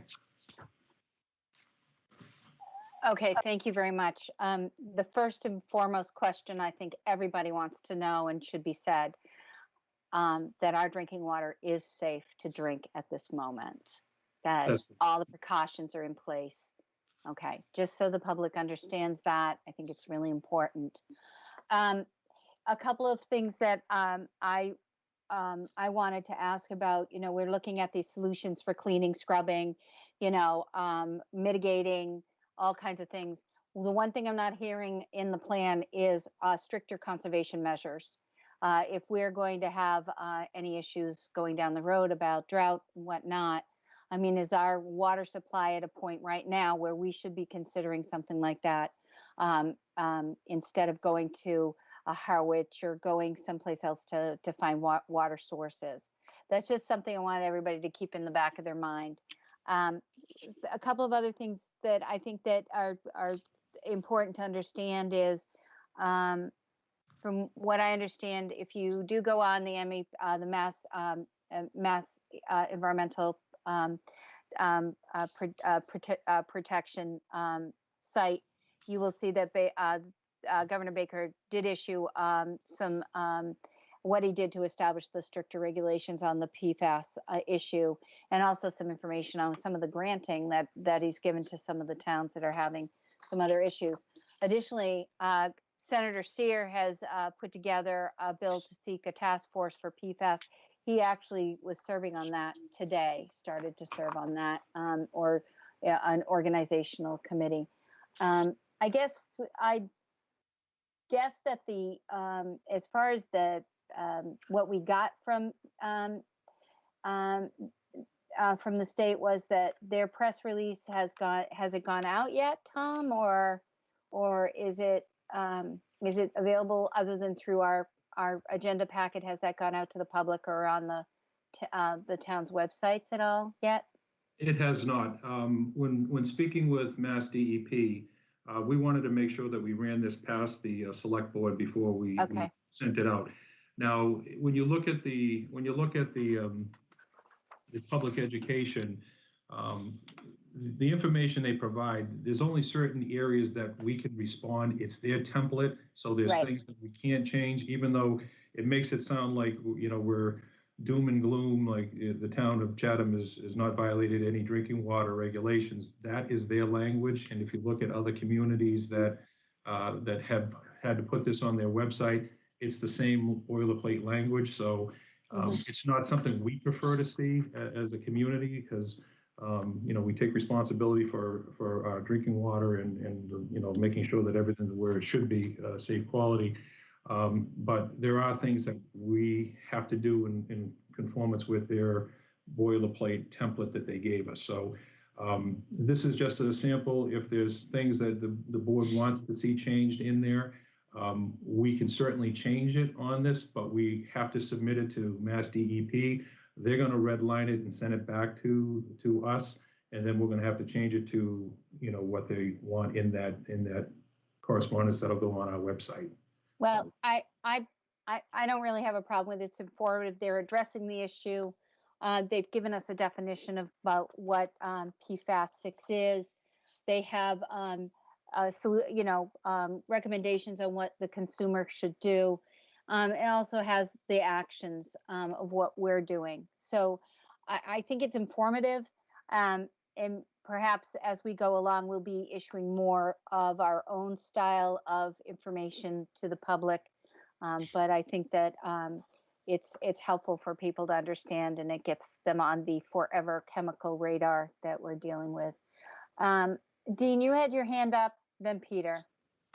Thank you, Madam Chair. Thank you, Tom, for the presentation, for the board's information. I've had a meeting with the town manager and with Tom this afternoon to go over some questions I had about the package and the material, and I appreciated that opportunity. I really just wanted to focus on two things. First, the short-term solution to the closure of well 5. In your memo, when you touched on it regarding the potential availability of water from Harwich, I would ask you in a minute to comment on based on what we talked about this afternoon, the probable non-availability of that water and the premium at which it would be available, if at all. And also with respect to the blending of 5 and 8 as an interim fix, to just confirm, and this is in line with what Shireen just said, that only properly treated water would be eventually pumped into people's homes. But the second point I wanted to make has to do with the wells 10 and 11 at Mill Hill, which had a problem years ago, and then about a year plus, as you pointed out, Tom, we discovered that the problem had cleared up naturally, and we have $1.1 million available from appropriations voted by town meeting in 2006 and 2012 to build those wells and the appropriate infrastructure. So I wondered if you could comment on that as well, and whether we might be able to get some grant monies. That's the long-term fix here, because even if we correct this problem with well 5, anything can happen to any of our wells, and I think it's probably time that we move ahead expeditiously to get wells 10 and 11 functional. And also, I think you pointed out that well 4 may very well be operational soon. I think you told me this afternoon that could itself replenish what is lost in well 5. So could you touch on those three things: the short-term Harwich, confirm what the blending result, and then talk about the long-term Mill Hill possibility? And I don't know if the board might want to take some vote to this evening just to encourage the town leadership to move ahead with that particular aspect. Anyways, those are my comments and questions. Thank you. Thank you, Dean. With respect to Harwich, when our Water and Sewer Division reached out to the town of Harwich, the first comment that was made was that they would provide water to the town. However, they're in the same position that we are, a drought condition with similar things happening with their community. If we ended up in a bind, the only way that the town of Chatham would get water from Harwich is if we did not have any watering taking place for grass, et cetera, that people are watering currently under this even mandatory fix. There would be no watering at all allowed in order for them to feed the town of Chatham with water. So essentially, that really isn't an option at this point in time because they're in the same drought condition that we are. As Selectman Nicastro said, well 4 is roughly between 700 and 800 gallons per minute is what we can get from that well. Currently, well 5 is approximately 450 gallons per minute that we're able to pump from that. Keep in mind, with the blending, we would be cutting back well 5 to about 250 gallons per minute to blend well 8 in with well 5. And if you look at well 10 and 11, if once those are completed, that's a total of 700 gallons per minute between both of those added. So again, it gives you a chance to shut down, rest, get other things built back up into your system, and keep things operational so you can shut off and turn things on as you need to. We see that well 4 is a temporary fix right now where, once we go through all the testing and protocol and Mass DEP gives its blessing, to pick up that 700 or 800 gallons per minute. We've been pumping, like I said, for 9 hours a day back into the ground, making sure that we're not having any hits either for bacteria or any other issues or contaminants, et cetera, as well as PFAS. So, that's going well, and we're hoping for the results to be completed, like I said, hopefully by the end of June, and be in a position to utilize that as soon as DEP gives our blessing. And 10, I believe that like I've asked in the capital request in several years past, these wells are something that were started and stopped when they hit some contaminants back in at that point in time. There were 95% design plans were completed, and the wells were partially completed up to the casings, as my understanding. So in order to get those back servicing, you're looking at probably, if it was nothing dealing with PFAS, you're probably close to $3.2 or $3.3 million for those wells to complete them, and engineering costs for permitting.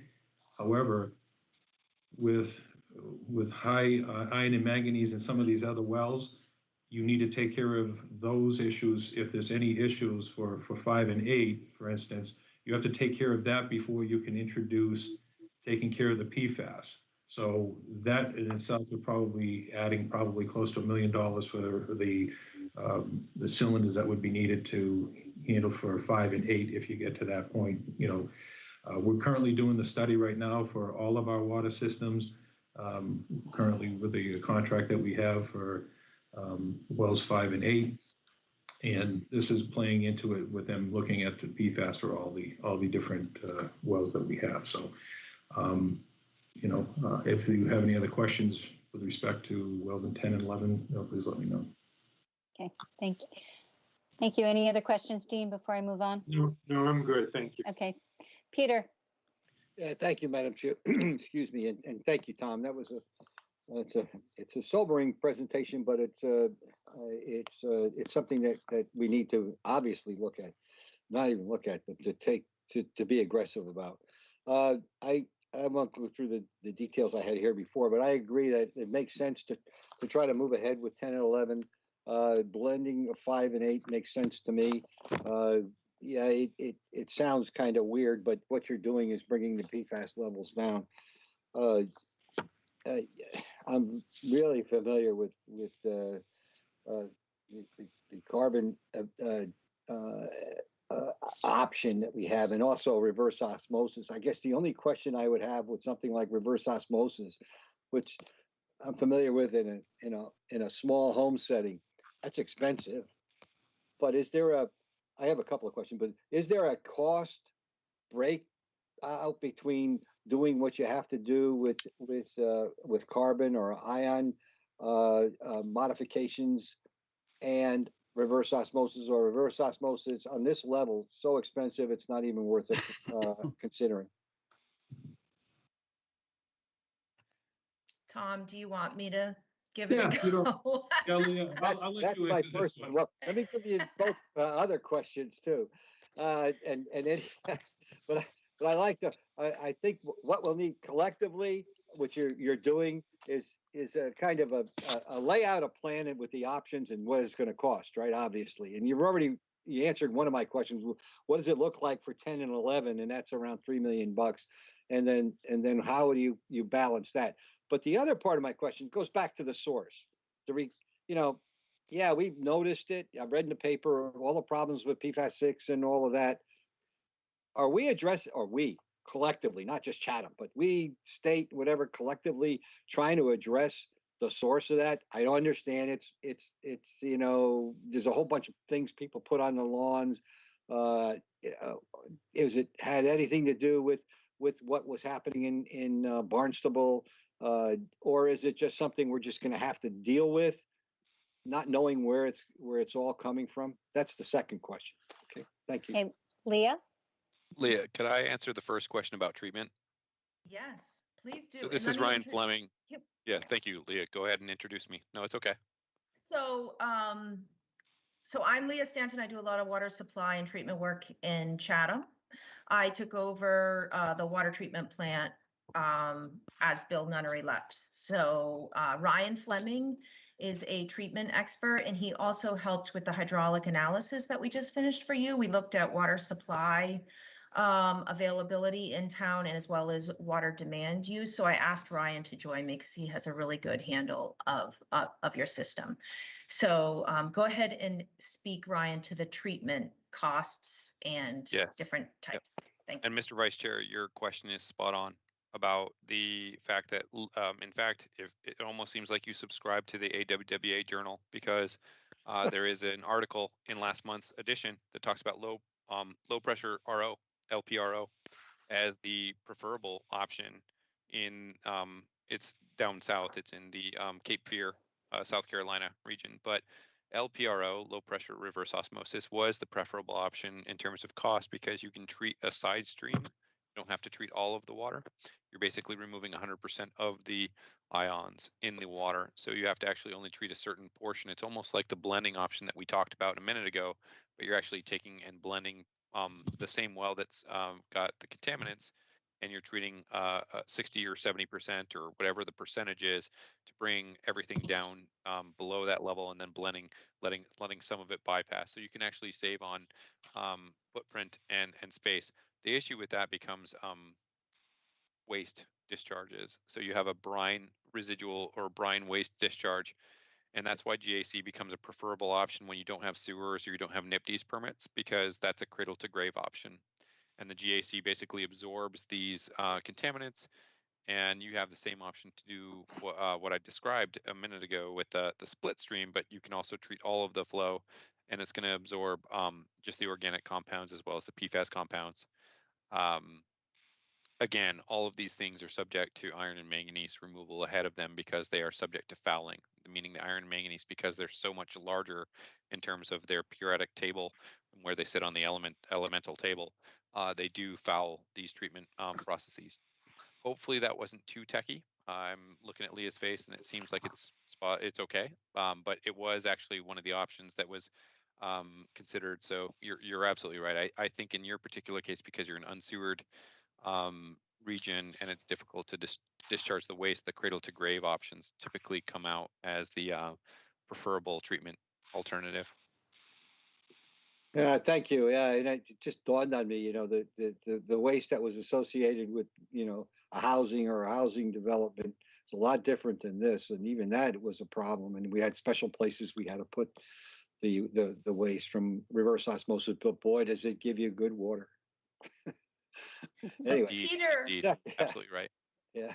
Did you want to ask Marie? I also feel like that might address the blending issue as well about the presence of PFAS. Marie, are you comfortable kind of telling people what you have found in other communities and know? Sure. We are finding PFAS in a lot of communities, and looking for a source is definitely something that we at Weston and Sampson have been doing. A lot of times the source seems to be some emitted foam from firefighting activities.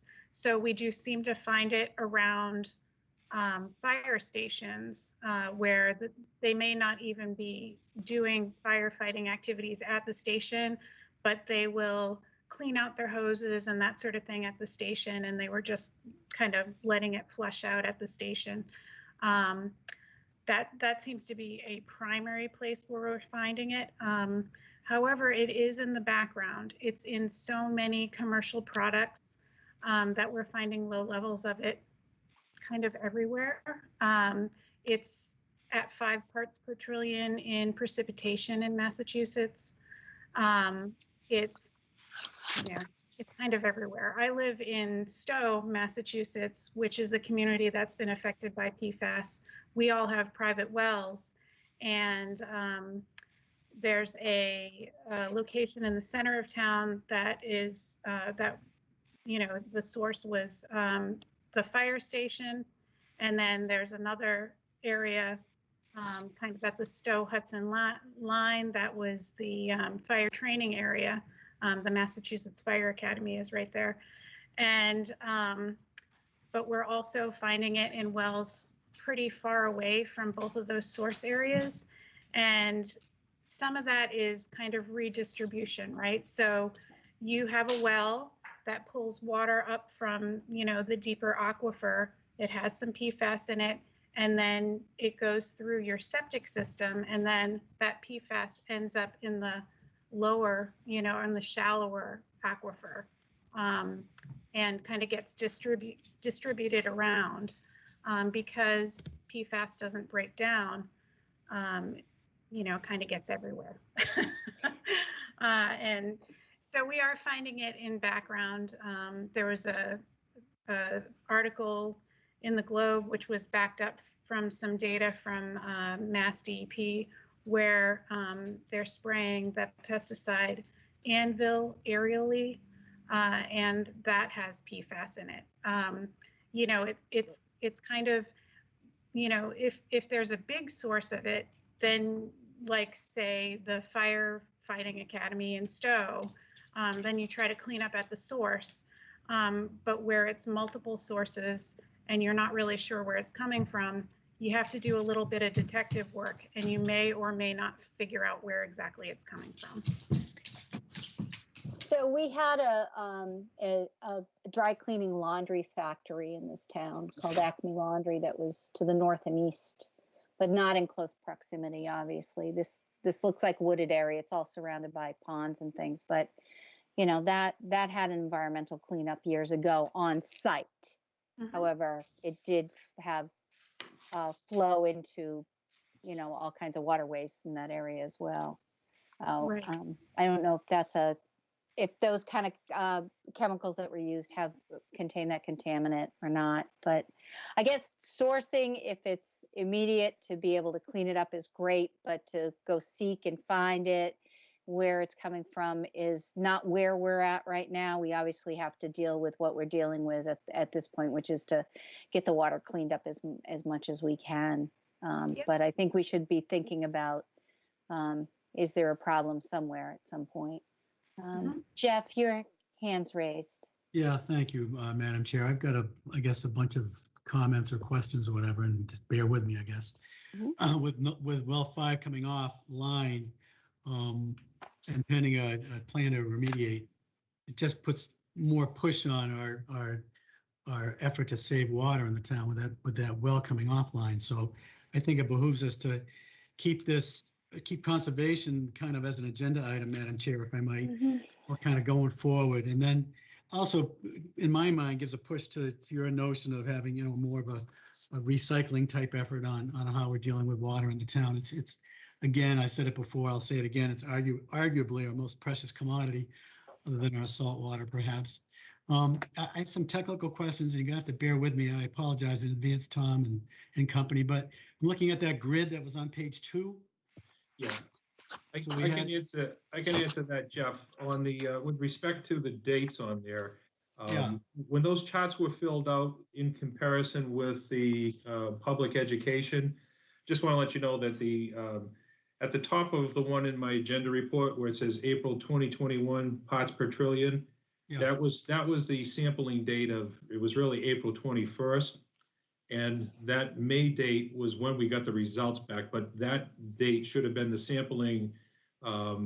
It should have been the resampling on April 29th. I'll correct that in my agenda report and make sure it matches with the other one from the public education. I think what happened was when they got the results back, they put the date into that area and it was just transposed instead of the actual resampling date that it actually occurred on, which was April 29th. I appreciate that, Tom, but are the numbers correct? Yes, the numbers are correct.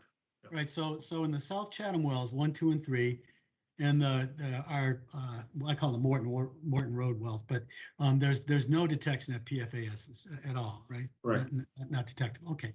Then Indian Hill, which is well 4, that you say you've been pumping a little bit, and you've been doing, is that pumping? Does that mean you've been doing prolonged testing in well 4? Yes, we've been doing, I believe, Tom, correct me if I'm wrong, Tom Barr, but I believe we've been pumping for 9 hours a day. We assumed that we would probably be utilizing well 4 to cover the loss of well 5. Well 5 has been off since the exceeding the limits, that the maximum limit that it could. We took it off immediately until we get the blending numbers back and know that we can go back online. Okay. That's why that we're at.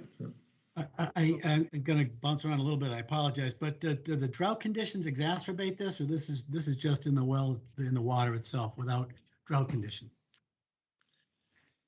In well 5, for example. Just in the water. It's the drought Just didn't ask. Yeah. Yeah. And to go back on those numbers, Jeff, real quick, that Tom was talking about. Where was I? had something to say about. Oh, so no, I lost it again. I'm sorry. No, I was making there's another point I want to make. The well 4 is what it was. Yeah. Those numbers for well 4, we were not doing the prolonged pumping test when these samples were taken. Okay. We started the prolonged pumping test after we started talking about how are we going to find water to take well 5's place. So the prolonged pumping test started after that. And what does the prolonged pumping test entail? What is that? It means that we're pumping the well to waste right now. So it's going on the ground, as I'm sure many people have seen over off of George Ryder Road. So that's being pumped from the well and being put back into the ground. And what we'll do is once that's over, about a couple more days of that, we're going to take some samples to make sure that the VOCs are fine, which has the PCE in it. We took bacteria sample tests from there today as part of our routine bacteria sampling that we do 3 times a month during the summer months. But we'll take some tests from there, get the results back, and as long as those are good, then that would be when we would want to put well 4 online with the EP's approval and your approval, obviously. Yeah, good. Okay, I think that's a good plan. I look forward to getting those results. Just an overarching comment. Our standard for PFAS in Massachusetts is 20, and everybody else, or a lot of other states, are 70, but more states are going towards 20. Is that accurate? Yeah, the New England states Are we more strict? Is my question. Yes, we're much more strict than most of the country. Most of the country. How about New England, the surrounding states? New England has mostly adopted like similar to what Massachusetts has. Vermont and New York State, which is outside of New England, but several of the New England states, New York and New Jersey, have adopted more strict, more conservative standards for PFAS. And again, I'm bouncing around, I apologize, but did I hear you say that DEP said it was kind of okay to blend 8 and 5, 5 and 8? That's a kind of a standard approach to this type of issue? That's correct. Okay, I just wanted to get comfy there. And then the wells 10 and 11, you know what would really help as well, and I should have asked in advance of this meeting or when I got the agenda, but it would really help my pea brain to get, a geographic model of Chatham or a map of Chatham and then the location of the wells. And I know I've seen it before, so it would kind of help kind of place where these wells are and, in our geography, if you will. It would help me. I guess the last thing I'm going to say is that 10 and 11, I mean, if we're doing prolonged testing there and it's coming out positively, in my mind, it's a no-brainer, and we may have an opportunity in the fall, if we have a special town meeting in the fall, to bring the funding issue up. It's maybe too late to do it for this town meeting, but if it's not, then maybe a town, special inside of a town, I don't know, inside of a regular, because I think as quickly as we can bring this forward, we get 10 and 11 online, especially if they're pumping clean and you experts are comfortable with it. I think I said to Selectman DeCastro, I'm a CPA, he's a lawyer, and we got Kokolos, who, by the way, probably did read that magazine the other day, is an engineer. But when it comes to, this is not our areas of expertise, you guys. So we really are going to rely on the experts here. But we got to proceed with an abundance of caution and make sure that we're doing the right thing, as water and sewer commissioners and as members of the select board. So Jeff? I'm sure, yes. Dr. Duncanson can show you the well sites if you want a reference point. He has them available. Awesome. So yeah, go ahead, Bob. No, I'm done. I mean, it just, that this, it's of concern, I don't want to get very all ginned up, but, we want to do a good job here. And so. Well, just to see the public well supplies might be helpful for people. Oh, yeah. So, yeah. So I guess to the north is 5 and 8. In the middle of the town is 4. And then out to the west are the 7, 1 and 3, 6 and 7.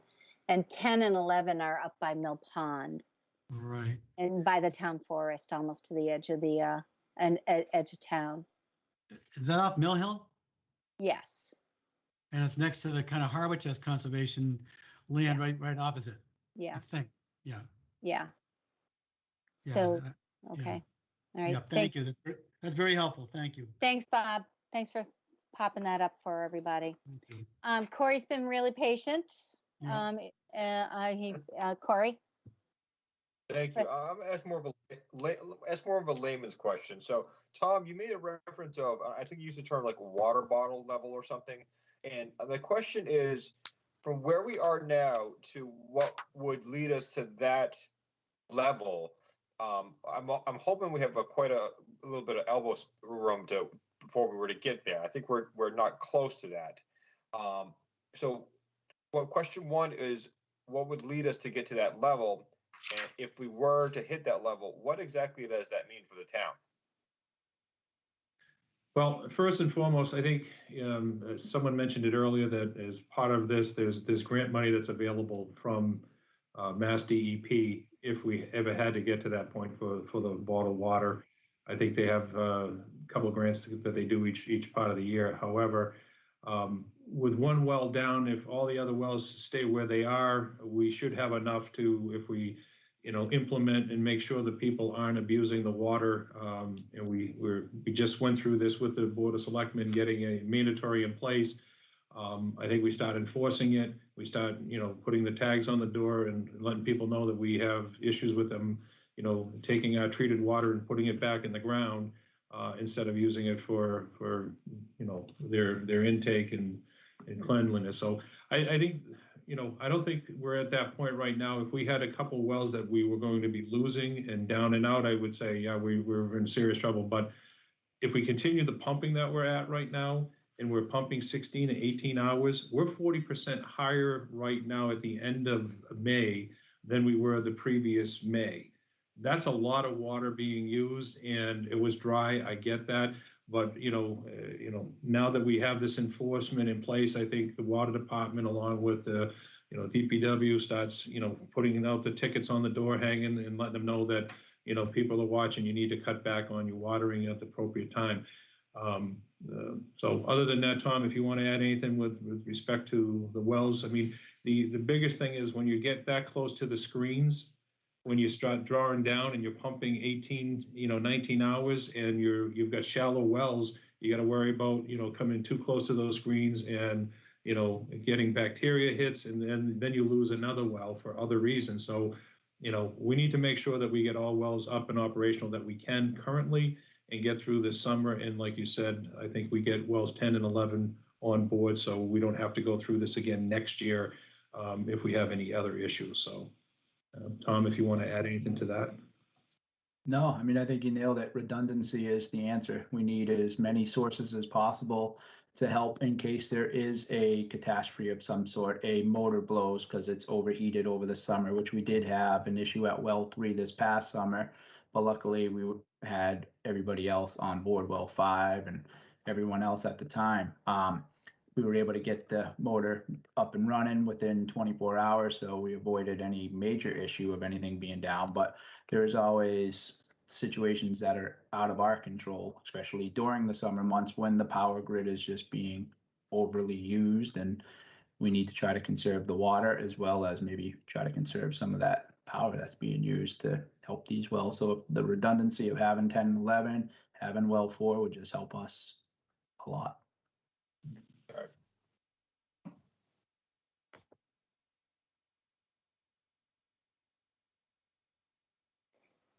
Tom, yeah, Tom or Jill, or whomever. Do we have staff capacity to be able to really come down hard on the public for to comply to the mandate that we've issued? Are we in good enough shape to be able to really make an impact? Do we need to do a robocall? Do we need to remind folks of the water conservation? Are there other aspects to that? Just I think that's an excellent idea. I think it's something that we should be doing, and I think that Craig Rowe has set us up with a people's format that our water and highway and people that have our tablets, we can log in what the address is, what the issue is if they're watering at 11 o'clock during the day when we know that they should be doing it between midnight and 6 a.m. They can even take a photo with the iPad, put it in, it's documented. We can then send a letter out and put them on notice that, here's your warning, it needs to stop. We have the little hanging that we can hang on the doorknob showing that, they're using the water at the wrong time of the day or whatever the case may be. There's areas that we can check off and leave it. And if they have any questions, put our phone number, the Department of Public Works Water Division's phone number down the bottom so we can address it ASAP. So I think it's a great idea, Shireen, about doing that robocall, reverse 911 or whatever we call it here in town now. Yeah. I think it's a great idea, and I think it's something that should be done sooner than later. Okay, all right. I guess it's a question for Jill. We don't have the capacity to increase the fees, the fines, do we? For some people, a $300 third notice fine is a cakewalk when you have like a $10 million house or something. I'd have to look to see the regulations for the notice requirement in order to vote those increased fees. Mm-hmm. But it's been, I think, 2 years since we reviewed the fee structure, and I just have to check. So if it's something that could be done sooner or later, we'll certainly bring it back before the board if we can, the next meeting or the next meeting. Okay. Otherwise, Tom's right. The public education effort really needs to be kicked into gear, and robocalls and landscapers and making sure that we really connect with as many people as we can. Okay. All right. Thanks. Jeff, your hand's up. Go ahead, Jeff. Yeah, I just comment and a question. Comment as I totally agree with that approach, and any effort in that regard I think will be helpful. I would encourage folks on private wells as well to abide by the conservation measures as well. Just to remind them that the powers of moral suasion, I guess, but please ask them to abide by the conservation measures as well. On 10 and 11, back to 10 and 11, just for a sec, you said $3 million or thereabouts to get 10 and 11 online. Does that include all the requisite infrastructure to get the wells finished and then all the infrastructure to get the water out of there back into the system? That was the estimate that we had received as part of the capital request. It was number 2 on this year's capital 2022-2, I believe, this year when we put in originally. And the cost was broken down with the engineering and design remaining because of it not being completed where we were. And then we had the cost for getting everything operational, including permitting, et cetera. So the only thing that wasn't factored into that at that point in time was if there's any need for PFAS for those wells. That should be considered at this time when we're doing the funding, because you need to get rid of, if it's high, if those end up in anywhere like the other wells, high in manganese and iron, you need to get rid of that before you can treat it for the PFAS. So I would ask Weston and Sampson, when we did the prolonged pumping and the test results that they have, they look into it and see where we are with respect to those 2 wells and get back to me, let me know where we are. Just a quick follow-up, Tom. Does Harwich have a well opposite us, opposite 10 and 11 in that same watershed or that same area? I think it's Yeah, so they have one in the vicinity, more closer to the Morton Road wells, off of Depot Road by the bike trail.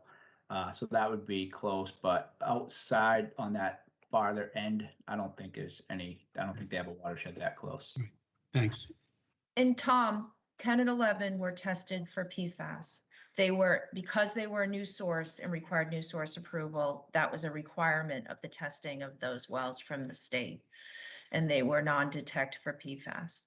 Perfect, thank you. Good, It does not include the replacement of the water main in Mill Hill Road. Do I have that right? I think, anyway, other than that, it was the cost to put in the treatment system. Thank you. Okay. All right. Dean? Yeah, I was going to mention what Jeff did. I want to join in with his suggestion that the robocall include a pitch to the private well owners to honor the same restrictions. I had wanted to ask, how long would it take for the town staff and consultants to put together a proposal for opening 10 and 11 and going to special town meeting for it? Is that something that we can do over the summer? Could it be done sooner? I mean, I just really would like to get us moving in that direction. I don't know that we have to take a vote tonight on that, but that's, if we can get consensus from the board, that would certainly give some direction to. I don't know who can answer that, but. Jill, do you want me to? So, I believe at town meeting is the design for those facilities for 10 and 11.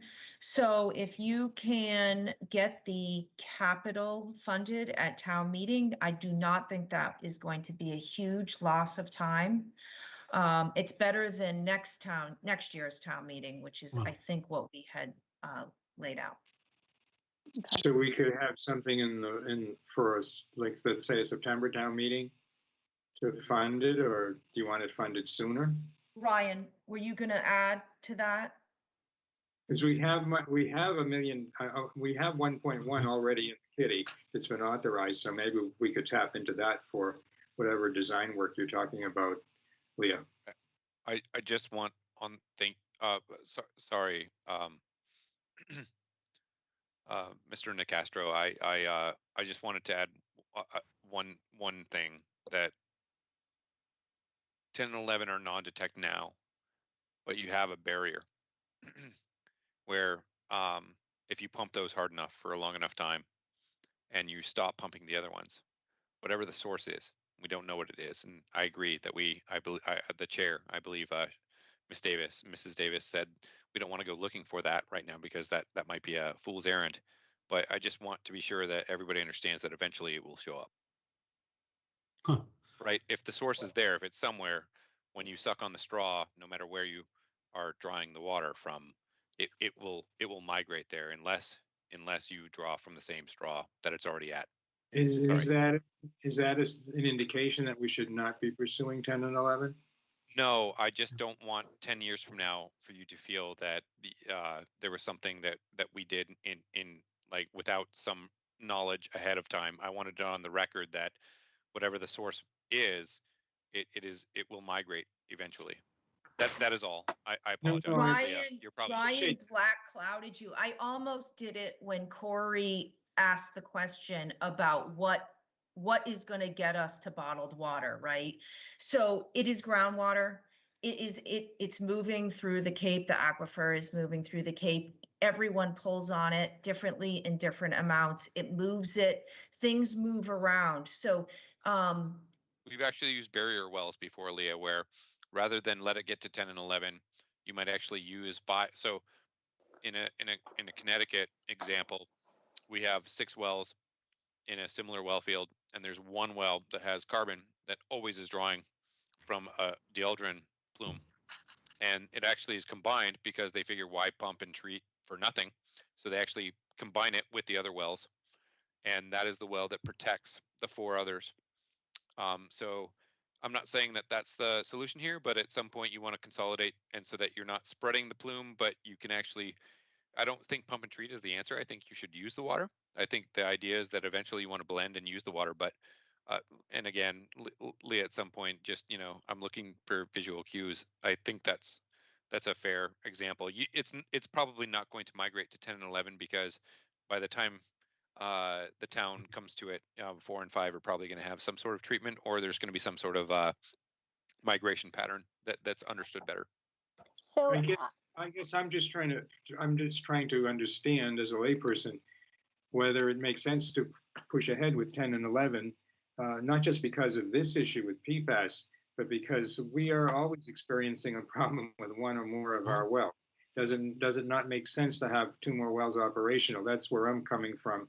And what you're the engineers. I'm not. I understand that in addition to there being possibly a central source of this problem, we all know, and I think you articulated earlier that PFAS can come from various other sources, including cooking utensils that are non-stick, that sort of thing. So there's a lot of stuff going into the ground. So I guess I was trying to see us move in the direction of reopening 10 and 11, and I appreciate the caution that you sounded, but it doesn't sound like you're saying don't go ahead. No, not at all. 10 and 11 also allows you to rest the other wells. I think it buys you a ton of time, allows you to rest the other wells.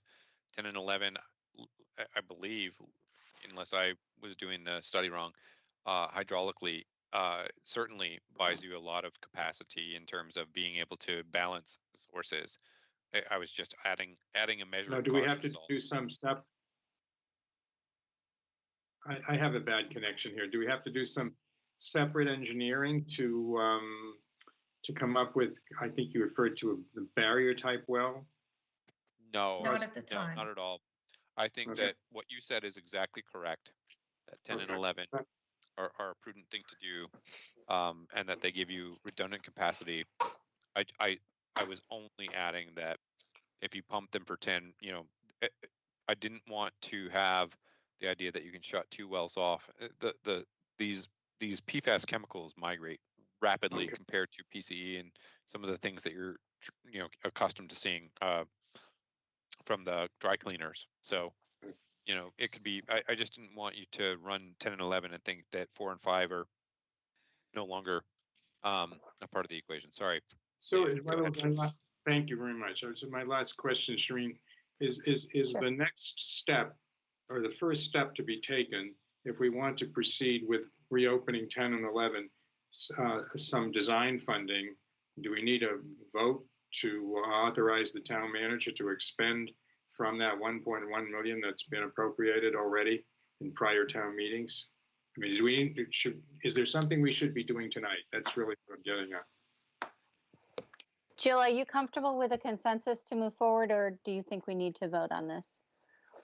I know Alex has had some conversations with town council. So what I do know is that we're going to have to call a special town meeting, and it's just a matter of, is it September or if we can do it sooner? Unfortunately, when all of this was all the test results and everything were coming through, it just having a conversation or meeting actually with DEP last week didn't give us any time, and we didn't have enough information really to put forward to recommend a special within the annual. So with water projects, capital projects, it just requires a town meeting vote. It doesn't require a ballot question. So it's we can schedule that for late summer. I believe we'll have all the information. And then I haven't checked in with Alex if we require town meeting to authorize the expenditure of those previously approved warrant articles, or if we have to do a transfer at town meeting. We just didn't connect on that yet.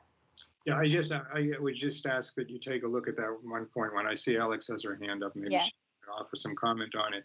And my point is, if there's already money available that has been voted by town meeting, then we could perhaps get started on it, and we should perhaps move in that direction. Thank you. Thanks. Alex, do you want to add anything? Yes, thank you, Madam Chair. Yes, if you look at the articles, and the language in the article does say the town appropriate funds for design and construction of the new well supply.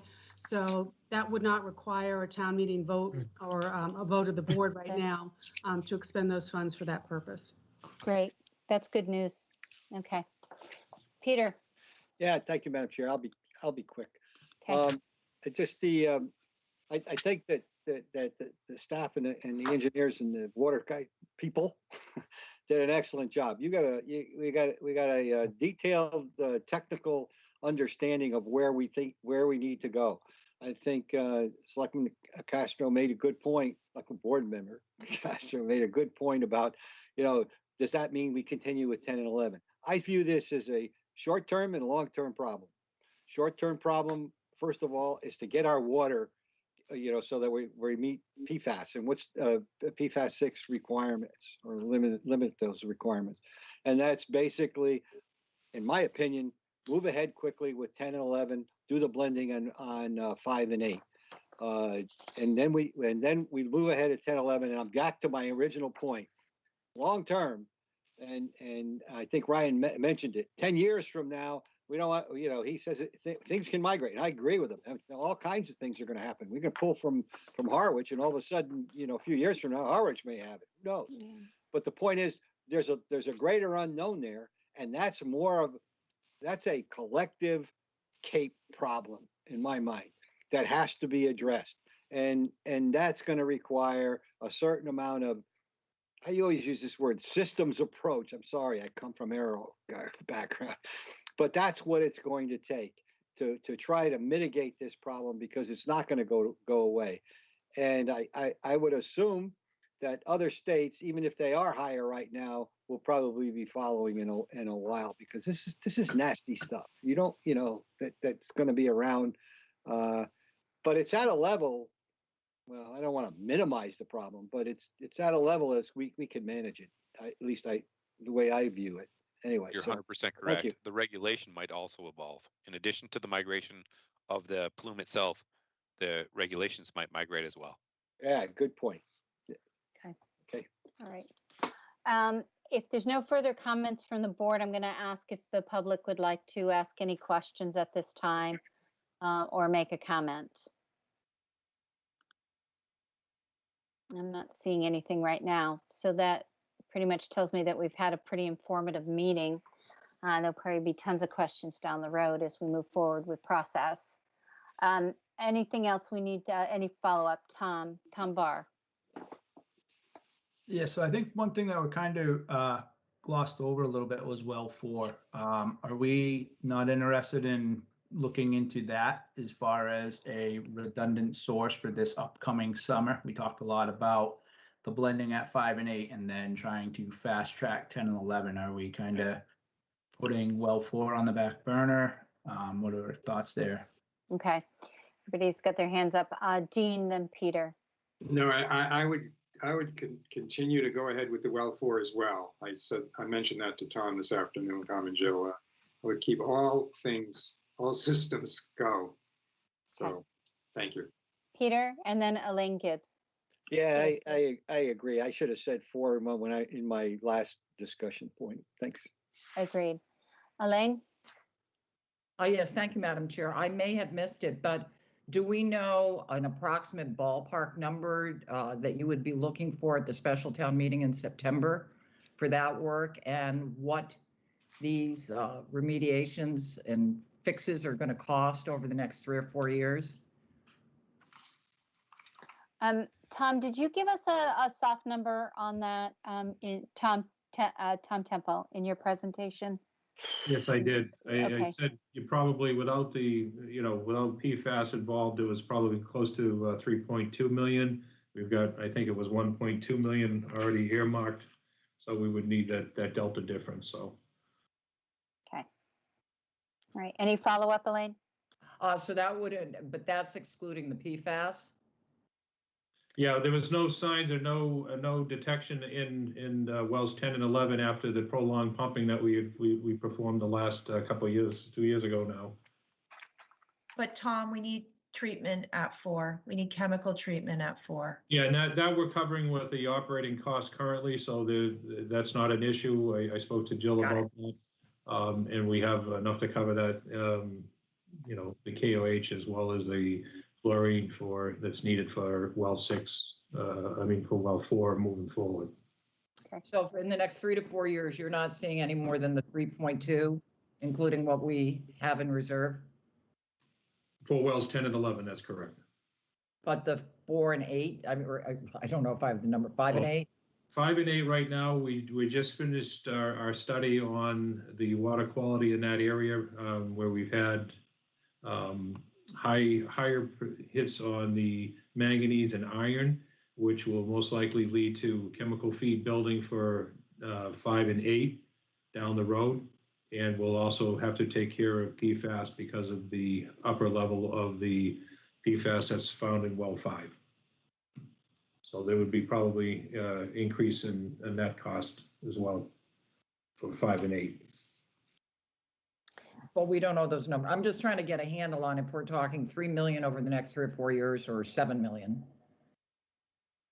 Tom, Well, I think we take care of wells 10 and 11, and we're able to shut off and turn on 5. And if we're blending with 8, it might give us enough to get through and buy some time and give wells and give the pumping rest that we need for our distribution system. We put together our 5-year capital every year, and we back off the things that we can do without and what we have to do to maintain our system. So again, we keep updating that year to year as we do our capital. So we'll look at that again for the next capital. Okay, I just think the public would get concerned when they hear, buying water from Harwich and drinking bottled water. So I wanted to get a sense of what the alternative is. Okay. Tom, Leah, go ahead. So I think Chatham is ultimately looking at treatment at 5 and 8, similar to what they have at 6, 7, and 9. The new Morton Road treatment plant, except it is going to also need PFAS treatment. So that plant was, and guys, we'll try to lean it down from what Morton Road facility was, but that Morton Road facility was $9 million. And I think we came in 1.998 million under budget at the end of the day on that, from what it was originally. We'll lean those numbers down as close as we can. And Tom, we have that water quality study, and I believe it's on town meeting in June. So as part of that, we'll flush out all those long-term costs and options for you and lay it out. Yep. Okay. All right, Peter. Yeah, Madam Chair, all I was going to say is we're at a time where you need to do the study and do the numbers. And yeah, we shouldn't. I get what we're looking for as far as a general idea, but until we know exactly what that is, you can bound it. You have a rough order of estimate for where we're going to proceed. We know what we need to do, and if we're going to, we know we're not going to probably go to Harwich, and it's fair to ask what it could be, but you have to do your homework, and you have to do the engineering, and you have to do the cost estimating to get the number. So I'm a little reluctant to throw out numbers right now. I mean, I know what Tom is saying as far as the 3 million. He already knows what probably that is, but it's a number of other things that are unknowns, and we'll probably have a little bit of that anyway, even when we get to a point. But you don't make a decision until you know at least what is the rough the estimate is going to be, and what your confidence level is in it, and then you can make a decision. So I don't think we should be talking about buying. This was a background on buying water from Harwich, and we decided, no, that's not such a great idea, and nobody's talking about buying bottled water yet. But and we understand where the PFAS numbers are. So let's get the numbers, and then we can make a rational decision. Thanks. Great, thank you. Okay, any further questions from the public or the board? All right. Elaine, your hand's up. Is that an old hand up or a new hand up? Yeah, I just wanted to say that I didn't mention bottled water or Harwich. That came from the board. So I don't want it to be perceived that I am just fabricating something here. It's our drinking water. We've got a lot of money being spent at town meeting. And I think a ballpark number would be nice to know if we have a drinking water problem, because that's got to be a real priority for Chatham.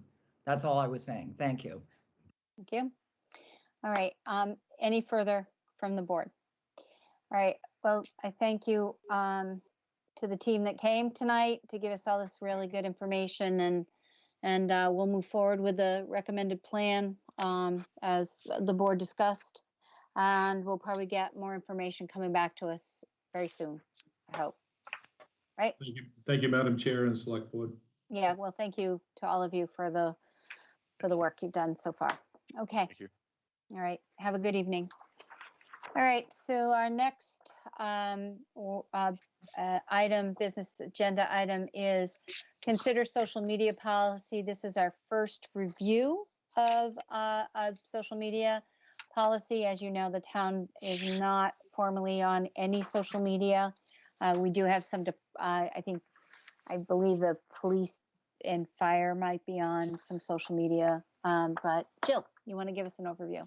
Sure, thank you. So with the launch of our upgraded website, we're looking to launch our social media accounts, which will likely be Facebook and Twitter. And that will be, I think it's June 20th or soon after town meeting. And in preparation of that, and for best practices, we felt it was important to have a policy for social media for two things. One, for the authorized staff members knowing what they can and cannot post, as well as the public in general knowing what the expectations are for our social media sites, what will be responded, as well as archiving everything that comes in through our the town social media accounts. It's all subject to the public records law and does need to be archived. So another team worked on this, Ryan Darman, who you know, as well as Shauna and Megan, our HR benefits administrator, put together this draft policy that you have before you. It's similar to what we've done in format. There's just a couple of inserts that we need to do for tracking the policy number. But we thought that this was a good statement to get us going. And if we need to review it as there's more usage of our social media, we can certainly come back.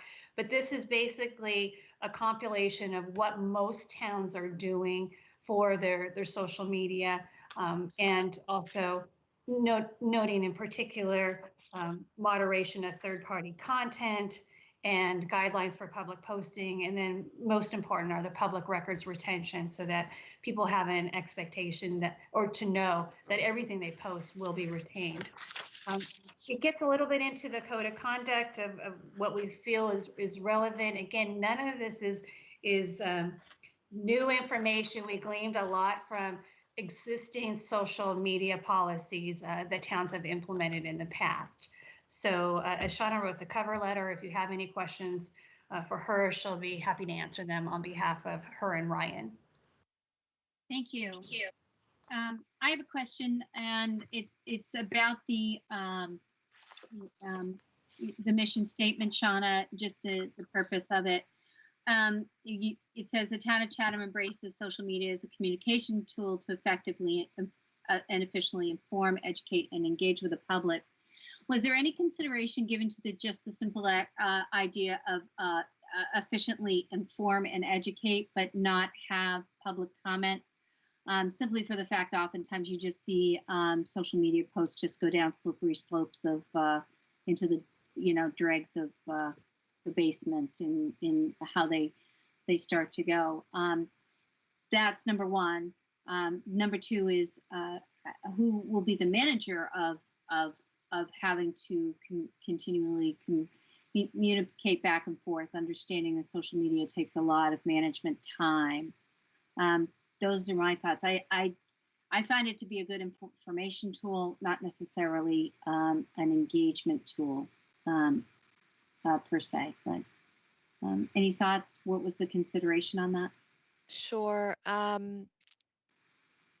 From a communications perspective, to not have a mechanism for the public to engage with the town, that's sort of the purpose of the social media accounts. And if there's not going to be public comment allowed, then we could stick to the website and putting out information in that manner. But by allowing the back and forth, that's from a communication standpoint, that engagement is an important part of the social media accounts. Okay, thank you. All right, any questions from the board for Shauna? Let's see, I think Peter's got his hand up. Go ahead, Peter.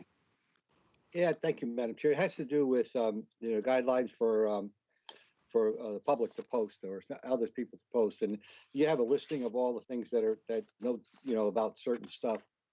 There's on the broader social media scale, there's a whole argument about who's going to be the decider of what is appropriate and not appropriate. It seems that would be normal here, and it does say you participate at your own risk. But have you thought about that as far as how are we going to? I mean, there are obvious things like, if somebody runs into a theater and they say, there's a fire and there isn't, that whole old argument. But how are we going to address what's on there, I guess, in general? And I know every other town is doing something like this, and hopefully we shouldn't have a problem because this stuff is going to be permanent in our files, and it'll be, it's not like you can stand up and say something. It's going to be there, and you're going to be held, we're all held accountable for what we do and what we say. So that's my general question. And I know it isn't really easy, but. There are some very detailed social media policies among larger cities that have I want to say they'll have a glossary of terms that are not allowed, and that glossary I've seen some that are up to 10 pages of terms that are not allowed on their site. So you can get very, very specific. But this we felt was a good first step. And if we need to be more specific in the future, that's something that could be developed. Okay, I guess. Any other questions from the board? Madam Chair, you got a second part to your question. So for the town of Chatham social media that we're launching, it will be monitored by Shauna in her capacity as executive secretary and communications coordinator, as well as the IT manager, who's Ryan. We currently have public safety, so police and fire have their own social media, and I haven't heard any issues that they've had. And then Chatham Park and Rec, I believe, has their own Facebook account. I'm not sure they're using Twitter yet. And we really haven't had any issues. So a certain section of this policy does give guidance to those who are authorized, the town employees who are authorized to post, so that there's consistency too. And again, it's a policy, so first reading for you, we could certainly bring it back at the next meeting with any comments that you have. But I think it's a good start, and this is something that's been recommended by our insurance company, town council. So it's, as Shauna had mentioned, it's a good start, and if we need to tweak it, and if we need to, it's for some reason decide not to allow people to post on the site, which that's not the intention, as Shauna just noted, that's something that we can come back and revisit. Thanks, Shauna. Great. Jeff? Yeah, I was just going to ask if town council has gotten a look and a read, and he has. And then I was just going to comment that there are guidelines for town employees and for the public posting as well, which I like. I like the fact there's guidelines for both parties. So I like the policy, and we'll tweak it if we have to going forward. You'll tweak it if you have to going forward. I think it's a good start. Okay. Corey or Dean, do you have any comments?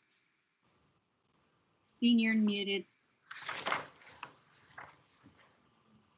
This is going to come back to the board anyway. We're not taking any votes tonight. The votes tonight, this is our first pass. Okay. So Madam Chair and the board, if you have any comments that you think about after the meeting, if you could just email them directly to Shauna, that would be really helpful. Okay. Super. Okay, thank you. This is good, and it's a good start. And appreciate the review. And we'll get back to you if we have any questions. When do you think we're going to see it again? You said I might have missed that. If we're able to receive any comments by Wednesday or Thursday this week, then we can stick it on the next agenda, which would be June 8th. Okay. If you need more time, then we would like to get it voted by or at your meeting on June 15th, only because the launch of the website and the social media campaign will be the week after. So we want to make sure we have this in place. Well, it seems fairly straightforward, and so, okay, we'll be timely in our responses if there are any. All right, and any other questions? If not, we'll move to the next agenda item. Thank you. All right. Next agenda item is reappointment to boards, commissions, and committees. So let's see, these are reappointments for current committee members who are seeking reappointment and are effective upon the expiration of their current terms. So we'll just start down the list. We have two appointments for Aunt Lydia's Cove, one Luther Bates, and one Nicholas Muto, both serving until June 30th, 2024. So do we have a motion to appoint or reappoint, actually? Madam Chair, Yes. could I suggest, since there are multiple suggested motions, if the board is willing, unless there are individual cases where members might wish to not vote in the affirmative, and I suggest that we might consider having one comprehensive motion for the entire list as presented. We could simply list the name of, recite for the benefit of the public, the name of the committee, in each case, the name of the applicant, and the expiration date, which would not too much time. And that's well and fine. There's just a couple that I'm going to have to vote in abstention. I don't want to vote the entire group in abstention. Okay. That's fine. And I can ID those. And it's just those that identify Luther Bates for a committee. And that's the only ones that I'd have to abstain from voting. Okay. So do you want a separate motion on Luther Bates right now? Is that what you're? Yes, go ahead. Okay, I move to appoint Luther Bates to the Aunt Lydia's Cove Committee until June 30th, 2024, unless sooner revoked or a successor is appointed. Do I have a second? Second. Second. Okay, let's take a roll call vote. Jeff? Aye. I can't hear you, Peter. Aye. Lori? Aye. Jean? Aye. And I abstain. Okay, there's another Luther Bates with the Economic Development Committee. Madam Chair, I move to appoint Luther Bates to the Economic Development Committee until June 30th, 2024, unless sooner revoked or a successor is appointed. Do I have a second? Second. Okay, let's take a roll. Jeff? Aye. Peter? Aye. Corey? Aye. Dean? Aye. And the chair abstains. Okay, then go ahead, Dean, if you want to start. Yeah, if there are no more potential abstentions, I move that the select board make the following reappointments as presented by the executive secretary.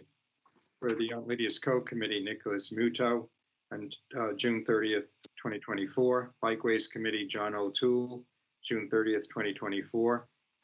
Bikeways Committee, John Dolan, June 30th, 2024. Board of Assessors, John Burke, June 30th, 2024. Committee for the Disabled, Dr. Alan Ward, June 30th, 2024. Committee for the Disabled, Joan Moore, June 30th, 2024. Council on Aging, Board of Directors, Joan Bagnell, June 30th, 2024. Council on Aging Board of Directors, Joseph Gagliano, June 30th, 2024. Economic Development Committee, Keith Yoakum, June 30th, 2024.